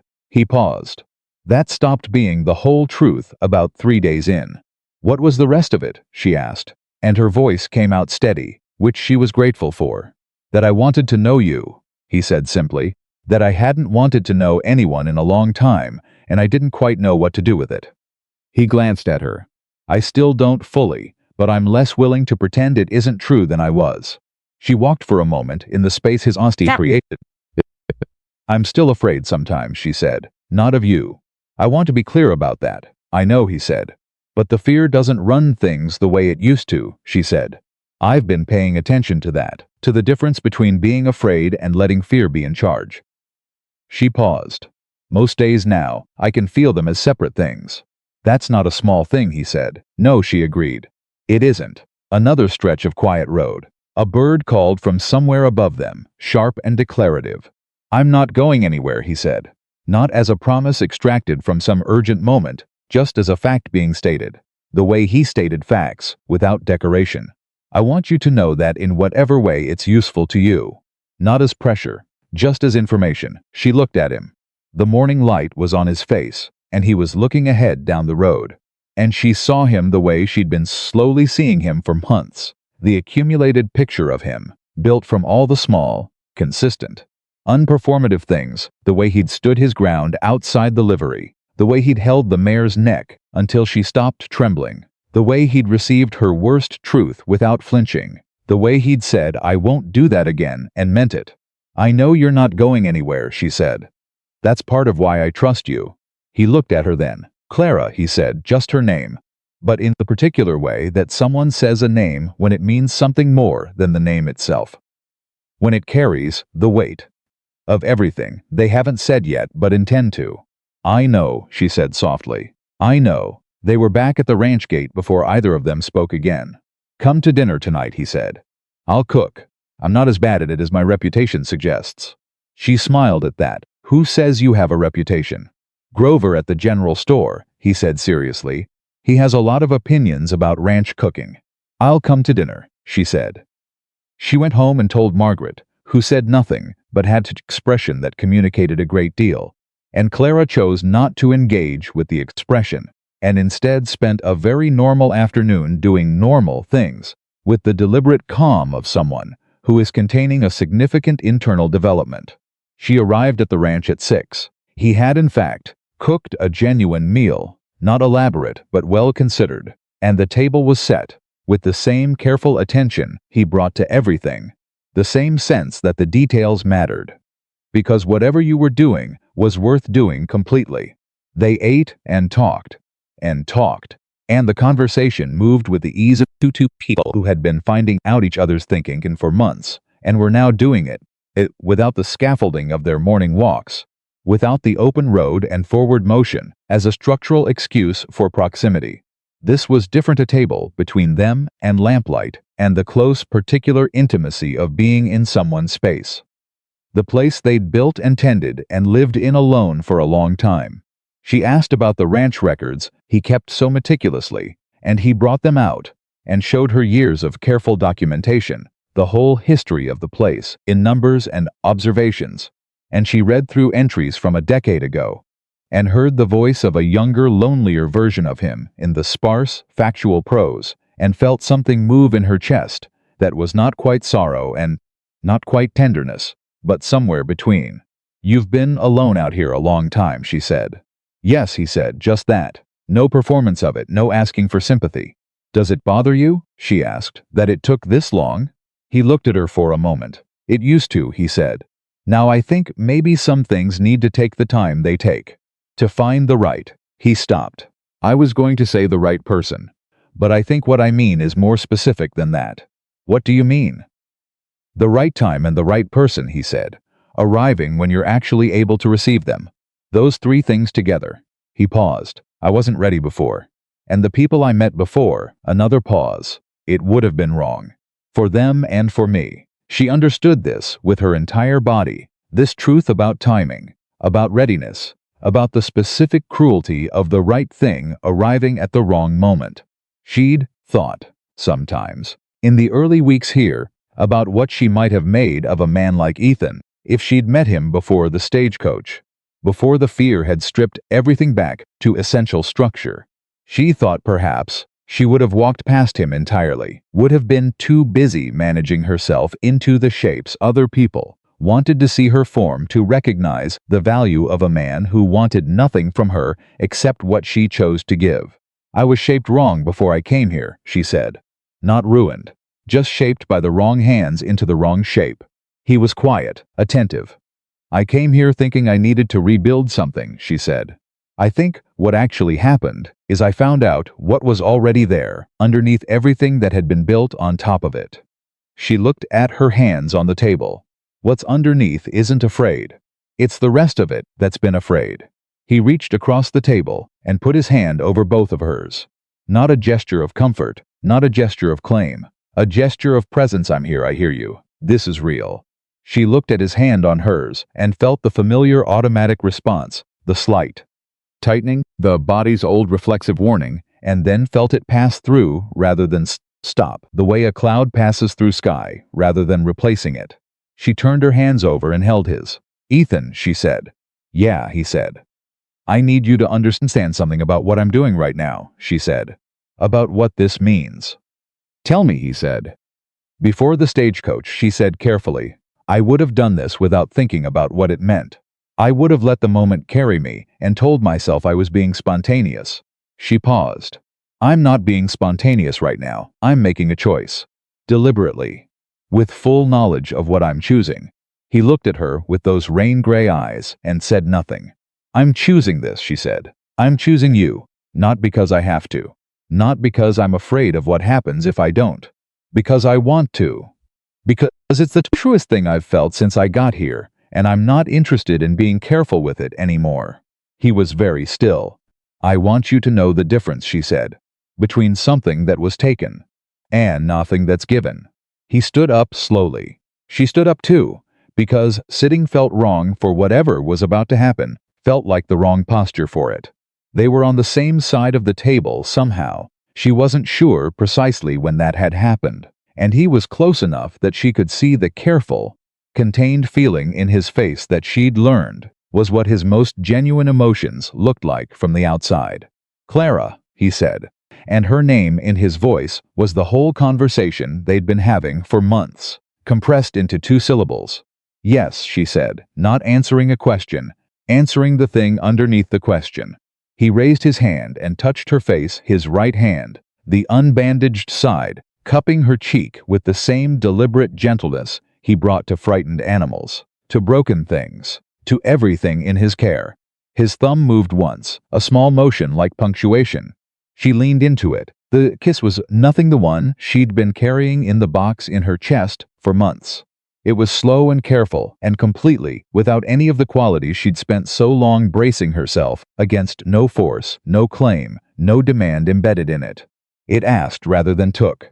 It waited in the middle of itself to make sure she was still there, still choosing, still present in it. She was entirely present, more present than she'd been in years, perhaps. More aware of her own existence as something belonging to herself than she'd been since before she'd started learning, incorrectly, that it belonged to whoever was nearest. When it ended, they stood in the lamplight and neither of them moved away. That's what it's supposed to feel like, she said quietly. Yes, he said. I didn't know, she said. I thought I knew and I didn't. You know now, he said. She put her forehead against his shoulder, not the injured one, the other one, and he put his arms around her, and they stood like that for a while, in the quiet of the ranch house, and she felt, in that specific configuration of herself, and this man, and the lamplight, and the silence, something she had not felt since she couldn't remember when. She felt safe, not the small, vigilant, maintained kind of safe that she'd been constructing deliberately since she arrived in Willow Creek, that required daily effort and occasional failure. The other kind. The kind that exists when you're in the presence of someone who is not planning to cost you anything, who is not tallying what you owe them, who is simply there, simply holding, simply the solid ground your body recognizes without having to be told. She cried. Not dramatically, just a few tears that came without announcement, the body's quiet housekeeping, releasing something that had been stored too long. She didn't apologize for them. He didn't say anything about them. He just held on. Later, walking back to her aunt's house in the dark with the stars enormous, overhead the way they only were in this territory, she turned the evening over in her mind and examined it from every angle she could find, looking for the cost, looking for the hidden demand, the fine print, the thing that would reveal itself eventually as the real price of the evening. She couldn't find it. She thought about that man in the stagecoach and his proprietary hands and his wrong smile. She thought about what he'd tried to teach her, about herself, about her place in the transactions of the world. She thought about what she'd spent 6 weeks and all the considerable resources of her intelligence, and will trying to unlearn. She thought, he almost convinced me. He almost convinced her that what he did was what she was. That a stolen thing, a violated thing, was the defining thing. That the story of what happened to her was the story of her. She had been working very hard, quietly, and without witnesses most of the time, to understand that this was wrong. That the story of what happened to her was one chapter in a much longer book, and that she was the author of what came after, and that what came after was not determined by what had been done to her, but by what she chose to do with the self that survived it. Tonight she had chosen, clearly, deliberately, with full knowledge and full presence, she had chosen. The box in her chest was not gone. She knew it would never be entirely gone. That was not how these things worked, was not the honest version of healing she'd been working toward. The memory was still in it, and the memory was still real. But the box was lighter now, and smaller. And the rest of her chest had so much more room in it than it had before, room for the morning walks, and the children at the school, and Louise's sharp humor, and Margaret's fierce love, and Ethan's hand on her face, and the specific knowledge that she had survived the worst moment of her year, and had come through it not expanded. She was still discovering. She reached her aunt's gate. Margaret was on the porch. Of course she was. You didn't have to wait up, Clara said. I wasn't waiting up, Margaret said, with the complete implausibility of a woman who was absolutely waiting up. I was enjoying the evening air at 9:30. It's lovely air. Clara came up the porch steps and sat in the other chair and looked at the dark sky. I kissed him, she said. I know, said Margaret. You couldn't possibly know. Clara, my dear, I've known since the third morning you walked that eastern road. Margaret paused. Possibly the second. Clara looked at her aunt in the dark, at the sharp, knowing profile of a woman who had built a whole life on her own terms, in a territory that didn't make that easy, and felt a surge of love for her so large and so uncomplicated it surprised her. Thank you, she said, for telling me to come west. Margaret made a sound that was not quite dismissive and not quite emotional, but somewhere in the territory between them. You would have found your way eventually, she said. Maybe, Clara said, but it would have taken longer, and it wouldn't have looked like this. No, Margaret agreed.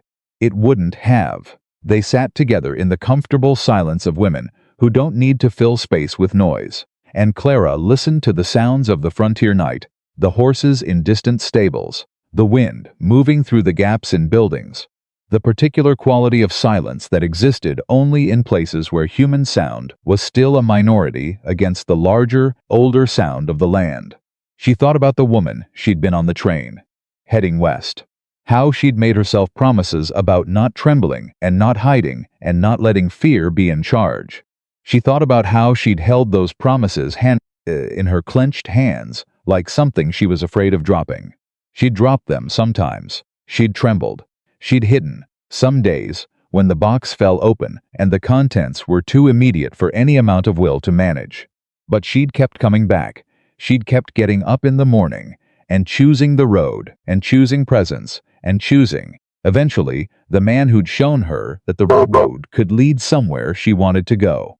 She had not become the fearless woman she'd promised herself she'd be on the train.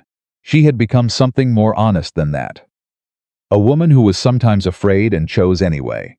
A woman who knew the difference between a wound and a definition.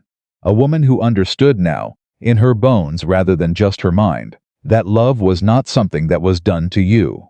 It was something you gave, freely, deliberately, with full knowledge of what the giving meant. And sitting on her aunt's porch in the Montana, dark with the stars overhead, and the memory of Ethan's arms around her.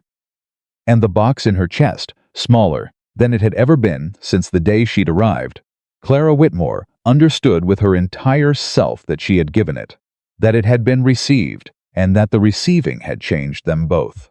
The morning after the kiss, Clara woke up before dawn and lay in the dark and waited for the doubt to arrive.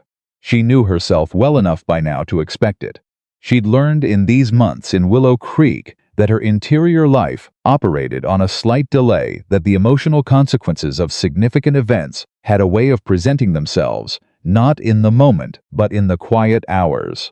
Afterward, when there was nothing left to do but feel them. She'd felt joy the previous evening, and she was waiting, with the patient wariness of someone who has been surprised by their own fear before.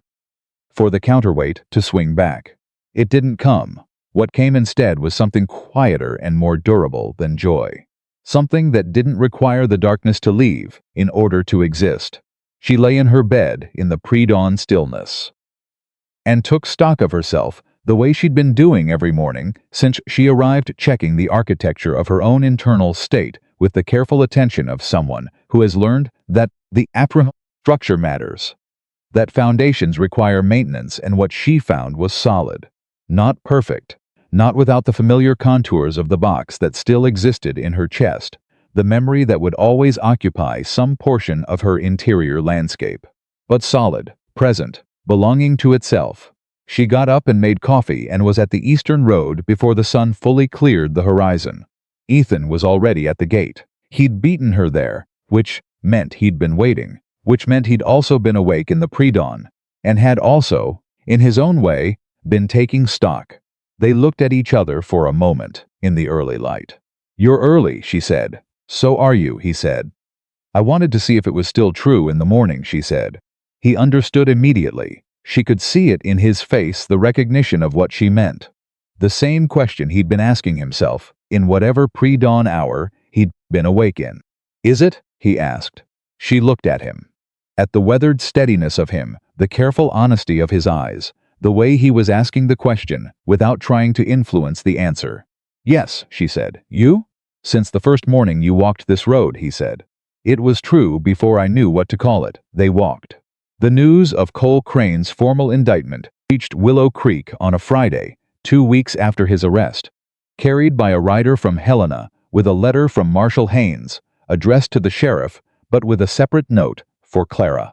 She read it standing in the post office, the paper crisp and official in her hands, and the words were precise and legal, and confirmed what she'd already known in practical terms, that Cole Crane was going to stand before a judge in Helena on charges that included robbery, assault, and a catalog of other crimes that the federal investigation had uncovered over the preceding weeks. Haynes had written in his characteristically spare style, "Your testimony was decisive. The pattern of behavior you documented, combined with the corroborating evidence we gathered from Crane's own records, means there will be no jurisdictional gap to exploit this time. I am grateful for your courage in coming forward. I do not use that word carelessly." She folded the letter and put it in her pocket and walked to the school. She didn't tell anyone for the rest of the morning. She simply taught arithmetic on Tuesdays and reading on Thursdays, and on this Friday she'd them working through a passage from a novel she'd brought from the East, one of the few books she'd thought to pack in her small leather trunk, and she listened to the children read aloud in their various voices, some halting and some surprisingly fluent, and felt the letter in her pocket like a completed thing, a closed parenthesis around a chapter. That evening she showed it to Ethan. He read it twice. Then he folded it and handed it back and said, "Haynes doesn't use the word courage carelessly. He told me that himself, first time I met him." He paused. "He's right about what you did." "I know," she said. And she did. She'd stopped needing to minimize it. What followed was not a sudden transformation. She was wary of sudden transformations, had learned to distrust the narrative that said a person changed in a moment, rather than across thousands of small decisions made in unglamorous circumstances. What followed was more like the steady, incremental work of someone building something that is meant to last each day, its own portion of the larger structure, each small choice adding to something that wouldn't be fully visible until you stood back far enough to see the whole of it.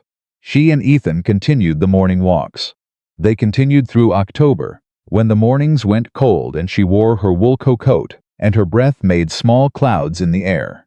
And they continued through November, when the first real snows came, and the road was iron hard underfoot, and they walked faster to stay warm and talked more because the cold seemed to require conversation. They continued through December, when the days were short and the light was thin and beautiful, and the ranch looked entirely different under snow, which she saw from the road, which Ethan narrated for her in his spare, observational way. He came to dinner at Margaret's house twice a week. He fixed the fence on the north side of the property, without being asked, and when Margaret came out to say he didn't have to do that, he said he was doing it because the post was going to fail in the first hard freeze, and he'd seen it from the road. And Margaret looked at him for a moment and then said, "Stay for supper then," in the voice of a woman renegotiating the terms of her independence rather than surrendering it. Clara taught at the school. She expanded what she was doing, moved beyond the Tuesday and Thursday sessions into a more formal arrangement, with Eliza covering more subjects, taking on the older children for more advanced reading, beginning a small lending library out of her own books and whatever Grover could acquire from the catalogs he ordered from back east. The children stopped testing her entirely by mid-October. By November, she was the person some of them came to when something was wrong, with the specific instinct children have for identifying the adult in a room who will not minimize what they're feeling. She recognized the weight of that trust, and she handled it accordingly. She was respected in Willow Creek. Not in the instrumental way she'd been considered valuable, in the East not as an accomplishment, or a social asset, or an indicator of someone else's status. She was respected in the direct, specific way of a small community that values people by what they actually contribute.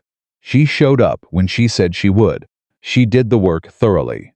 She remembered things about people and asked about them, because she'd learned that being remembered made people feel less alone, and feeling less alone was one of the few universal human needs that cost nothing to address.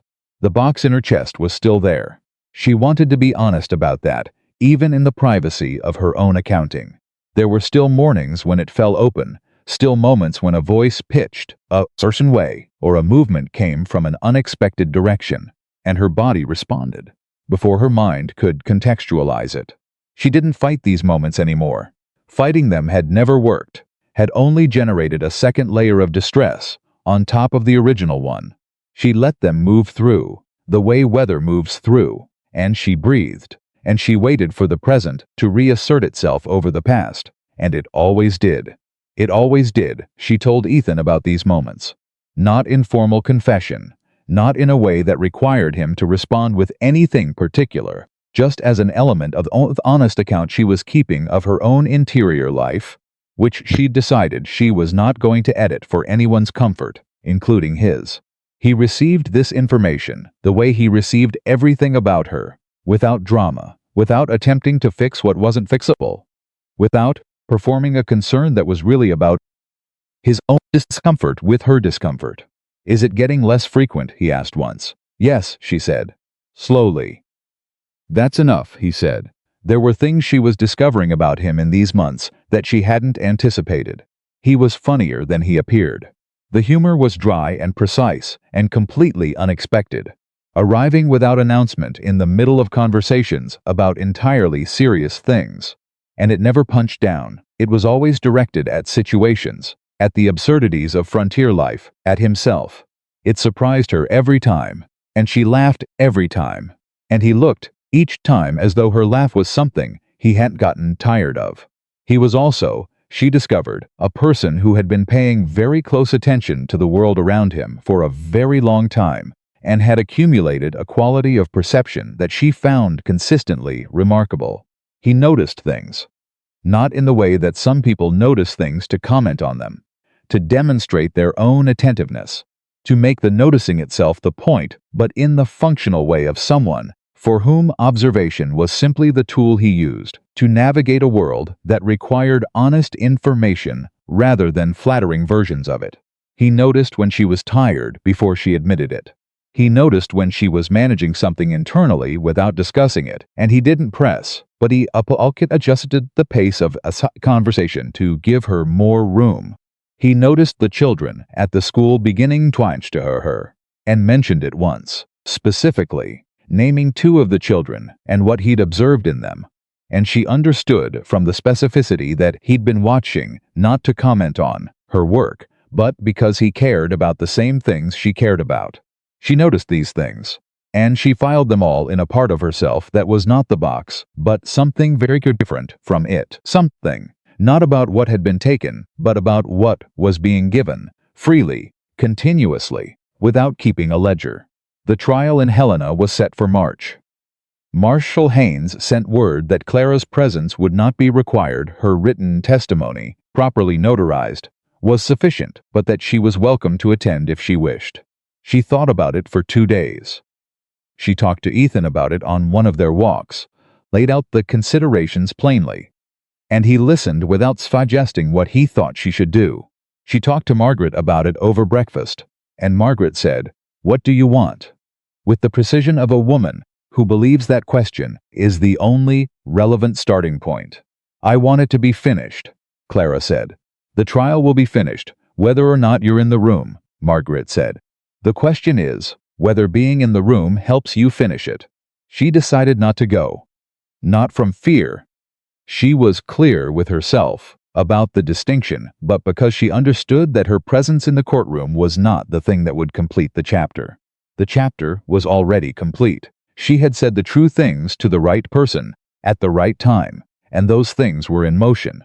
And what happened in a courtroom in Helena was the legal consequence of that, which was important, but was separate from the interior work that had been her actual task all along. She wrote to Haynes with her decision and thanked him, and went to the school on Tuesday and taught reading, and came home and helped Margaret with the preserves. She was putting up for spring, and it was a thoroughly ordinary day, and she was entirely present for it. The verdict came in a letter on a Wednesday in late March. Cole Crane had been found guilty on all primary charges. The sentencing was 15 years in federal prison.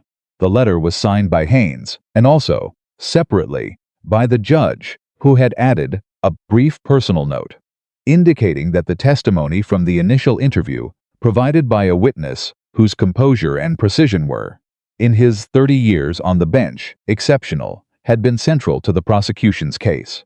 Clara read the letter at the kitchen table. She put it down. She sat for a moment in complete silence. Then she went to find Ethan. He was at the ranch, working on the equipment in the barn, and when she came through the gate, he looked up. Immediately. He always looked up when she came through the gate, with that specific attention, as though her arrival was always an event worth noting, and he saw her face and put down what he was holding. "It's done," she said. He crossed the yard. He didn't say anything. He opened his arms, and she walked into them, and he held her, and she stood there in the March air, with her face against his shoulder, and felt the last real tightness in her chest release, with a completeness that surprised her. "It's really done," she said again, into his shirt. "Yes," he said, "it is." She cried again, the same kind as before, the body's honest housekeeping, releasing what had been stored, and he held on. And when it was finished, she pulled back and looked at him with her face entirely open, nothing managed or arranged, just herself. "I want to stay," she said. He looked at her. He understood she didn't mean for the afternoon. "I want to be here," she said, properly. "I want to build something here." She held his gaze. "With you. Not because I need somewhere to land, because I'm choosing where I land, and I'm choosing this." He raised his hand to her face the way he had that first evening, that same careful, deliberate gesture, the one that asked rather than took. "Clara Whitmore," he said. "I have been hoping you were going to say that for about 4 months." She laughed. That surprised, involuntary laugh that he'd been drawing out of her since the first time, the one she hadn't heard from herself in too long before she came here. "Why didn't you say something?" she asked. "Because it needed to come from you," he said simply.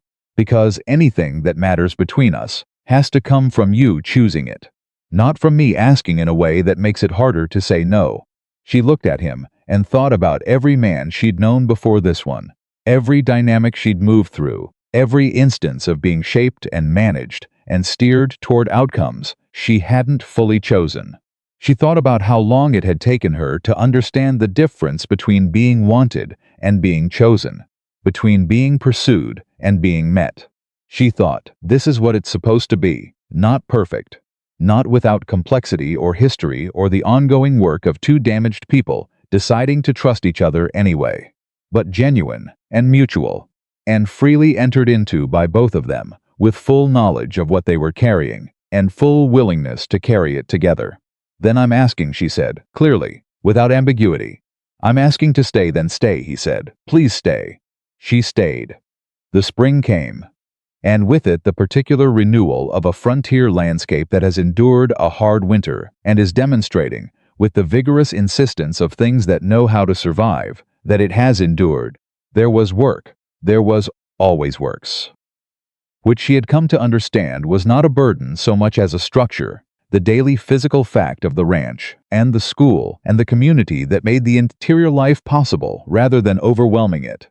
She moved her things to the ranch in April, not dramatically, not all at once a few boxes, then a few more, her books arriving last, and being arranged on shelves that Ethan had built specifically for them over a January week, when the weather kept him indoors, and he'd needed something to do with his hands.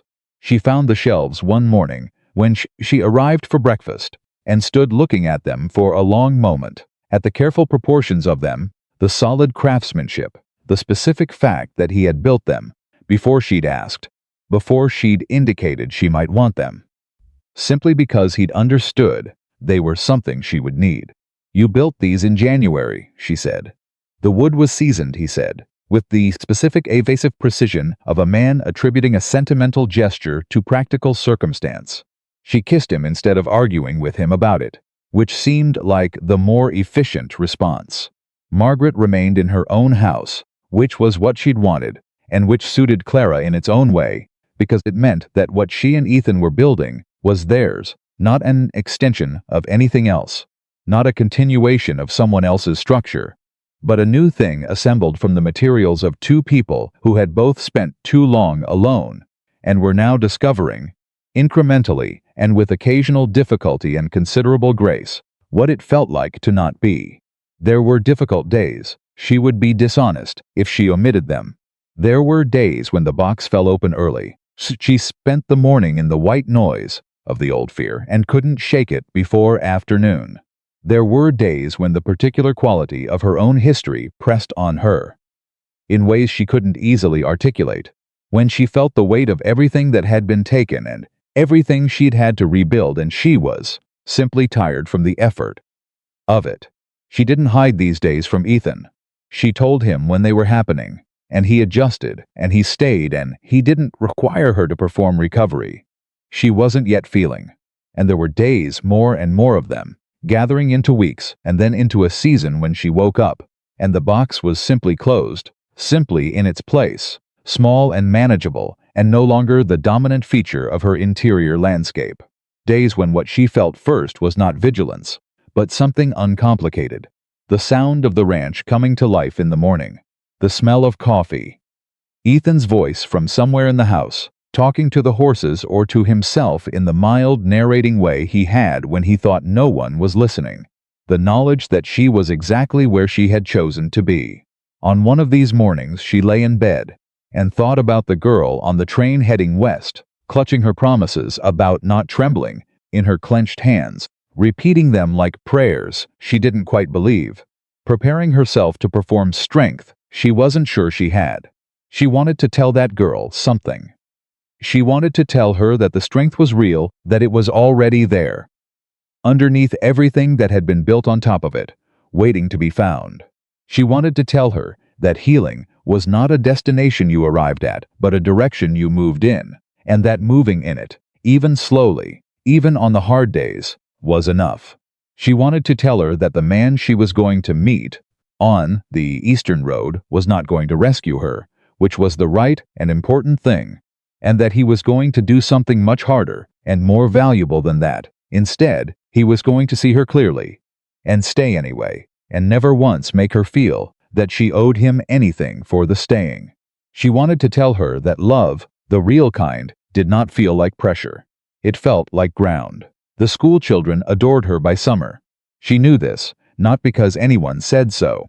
Children don't typically provide performance reviews, but because of the specific, unmistakable way they moved toward her when she arrived, the way they saved things to tell her, the way they argued over who got to sit closest during reading time. One of the youngest ones, a girl of 6 named Pearl, who had come to school speaking almost nothing in the first weeks of the year, had begun following Clara with the determined attachment of someone who has identified their person and is not planning to be dissuaded. Pearl's mother came to Clara in May. She was a quiet woman, a farmer's wife, with the working hands, and the composed expression of someone who does not come to people with feelings easily. "Whatever you're doing with Pearl," she said, "keep doing it. She talks at home now, she talks all the time." She paused. "She told me last week that Miss Clara says that small voices are still real voices, and nobody gets to tell you your voice doesn't count." She looked at Clara directly. "I don't know where she heard that, but I'm glad she heard it." Clara said, "I say it to all of them, because it's true." The woman nodded and left, and Clara stood in the empty schoolroom, after everyone had gone, and felt the particular satisfaction of work that has reached someone it was aimed at. She thought about Pearl's small, determined face, and she thought about the woman in the sheriff's office, with her children pressed against her, and she thought about herself on the stagecoach 6 months ago, with nothing left to hold on to. Small voices are still real voices. She had needed to hear that herself before she could say it to anyone else. She had needed someone to demonstrate it to her, through consistent, undemanding presence, before she could believe it was true. She understood now that healing moved in 2 directions, simultaneously inward, toward the buried self that needed recovering, and outward, toward the other people, whose healing became possible, when you were willing to be honest about your own. She hadn't known, when she decided to speak to Marshall Haynes, that she was also deciding to become the kind of person who could stand in a schoolroom and tell a 6-year-old girl that her voice was real. She hadn't known those 2 things were connected. They were entirely connected. The proposal came on an evening in July. She had not been expecting it, which she later thought was remarkable, given that she was a person who paid very close attention to the world around her. But she had not been expecting it, because it arrived not as a grand gesture or a formal proceeding, but as a natural extension of a conversation they were already having about the east fence line and whether it needed replacing before the next winter. They were on the porch. The evening was warm, and the sky was doing something complicated and beautiful that she'd learned the names of the specific Montana summer evening light that she'd spent the first months here learning to recognize and now simply loved without having to describe. He was talking about the fence posts, and she was listening and thinking about the school year starting in September, and then he stopped mid-sentence and was quiet for a moment. "Clara," he said. "Yes," she said. He turned to look at her with an expression she recognized completely, that clear, honest, fully present look that meant he was about to say something true without decoration. "Marry me," he said. Not a question exactly, not a demand either. More like a statement of intention that left all the room in the world for her response. She looked at him.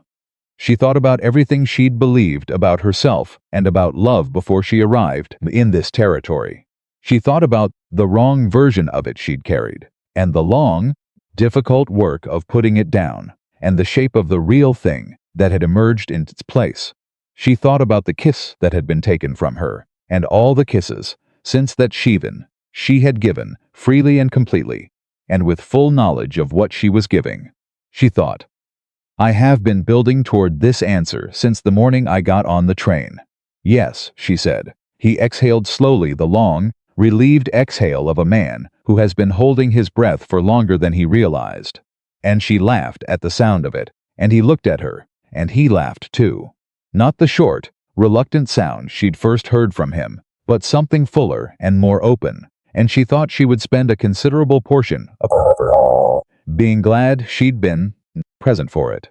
They were married in September, before the first frost, in the small church with the plain wooden cross that she'd seen on the day she arrived. Margaret sat in the front row, with her spine perfectly straight, and her expression perfectly composed except for the single moment at the end when it briefly wasn't, which Clara saw, and which Margaret would deny until her dying day. The children from the school sat in a row in the middles, having been informed by Eliza that attendance was optional, and every single one of them having shown up anyway.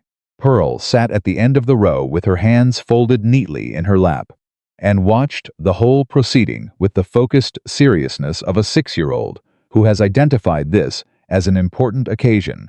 Ethan stood at the front of the church and watched Clara walk toward him, and his face was entirely undefended. No managed expression, no performance of composure. Just the open, honest face of a man who is exactly where he means to be, and is not attempting to be anywhere else. She walked toward him and felt with every step the ground hold. A year later, she would sit at the kitchen table she had come to know as thoroughly as she knew anything in the world, with the autumn light coming through the window, and Pearl sitting across from her working on a reading exercise she'd sent home. And she would think about the woman on the train, and the woman in the stagecoach, and the woman who had stood outside the dry goods store and watched a cowboy face down two dangerous men without moving an inch. She would think about all the versions of herself she had moved through to arrive at this one, and she would feel for each of them a compassion she hadn't been able to feel at the time, for the frightened one, and the clenched one, and the one who had put the worst thing in a box and carried it for months, because she hadn't yet learned that some things could be put down rather than carried. She would think about what Ethan had said to her on the road early on, when she hadn't yet found the words for what she was trying to do. You don't have to forget. You only need to learn that what happened to you was not love. She had learned it, not in a moment, not from a single conversation, but across hundreds of mornings and dozens of hard days, and all the small, consistent, unspectacular choices to stay present and stay honest and keep moving in the direction of the self she recognized as genuinely her own. Pearl looked up from her reading exercise. Miss Clara, she said. She still called her that, regardless of the marriage, with the determined proprietary loyalty of a child who has named someone hers. Is this word right? Clara looked at the word. Yes, she said. That's exactly right. Pearl looked back down at the page with satisfaction, and Clara looked at the window and the autumn light, and the familiar territory visible through it, and she felt the ground beneath her feet, and the ground beneath this life, solid and chosen, and entirely her own. Her first kiss had been taken in fear, in the dark, on a mountain road, by a man who had confused cruelty with power and possession with love. Every kiss that followed had been given freely, by a woman who had learned the difference and who had built, with patient hands and an honest heart and the help of a cowboy, who never asked for more than she was willing to give, a life in which love was not something that happened to her. It was something she chose every single day, and that choice, made in full knowledge and full freedom, was the most powerful thing she had ever done.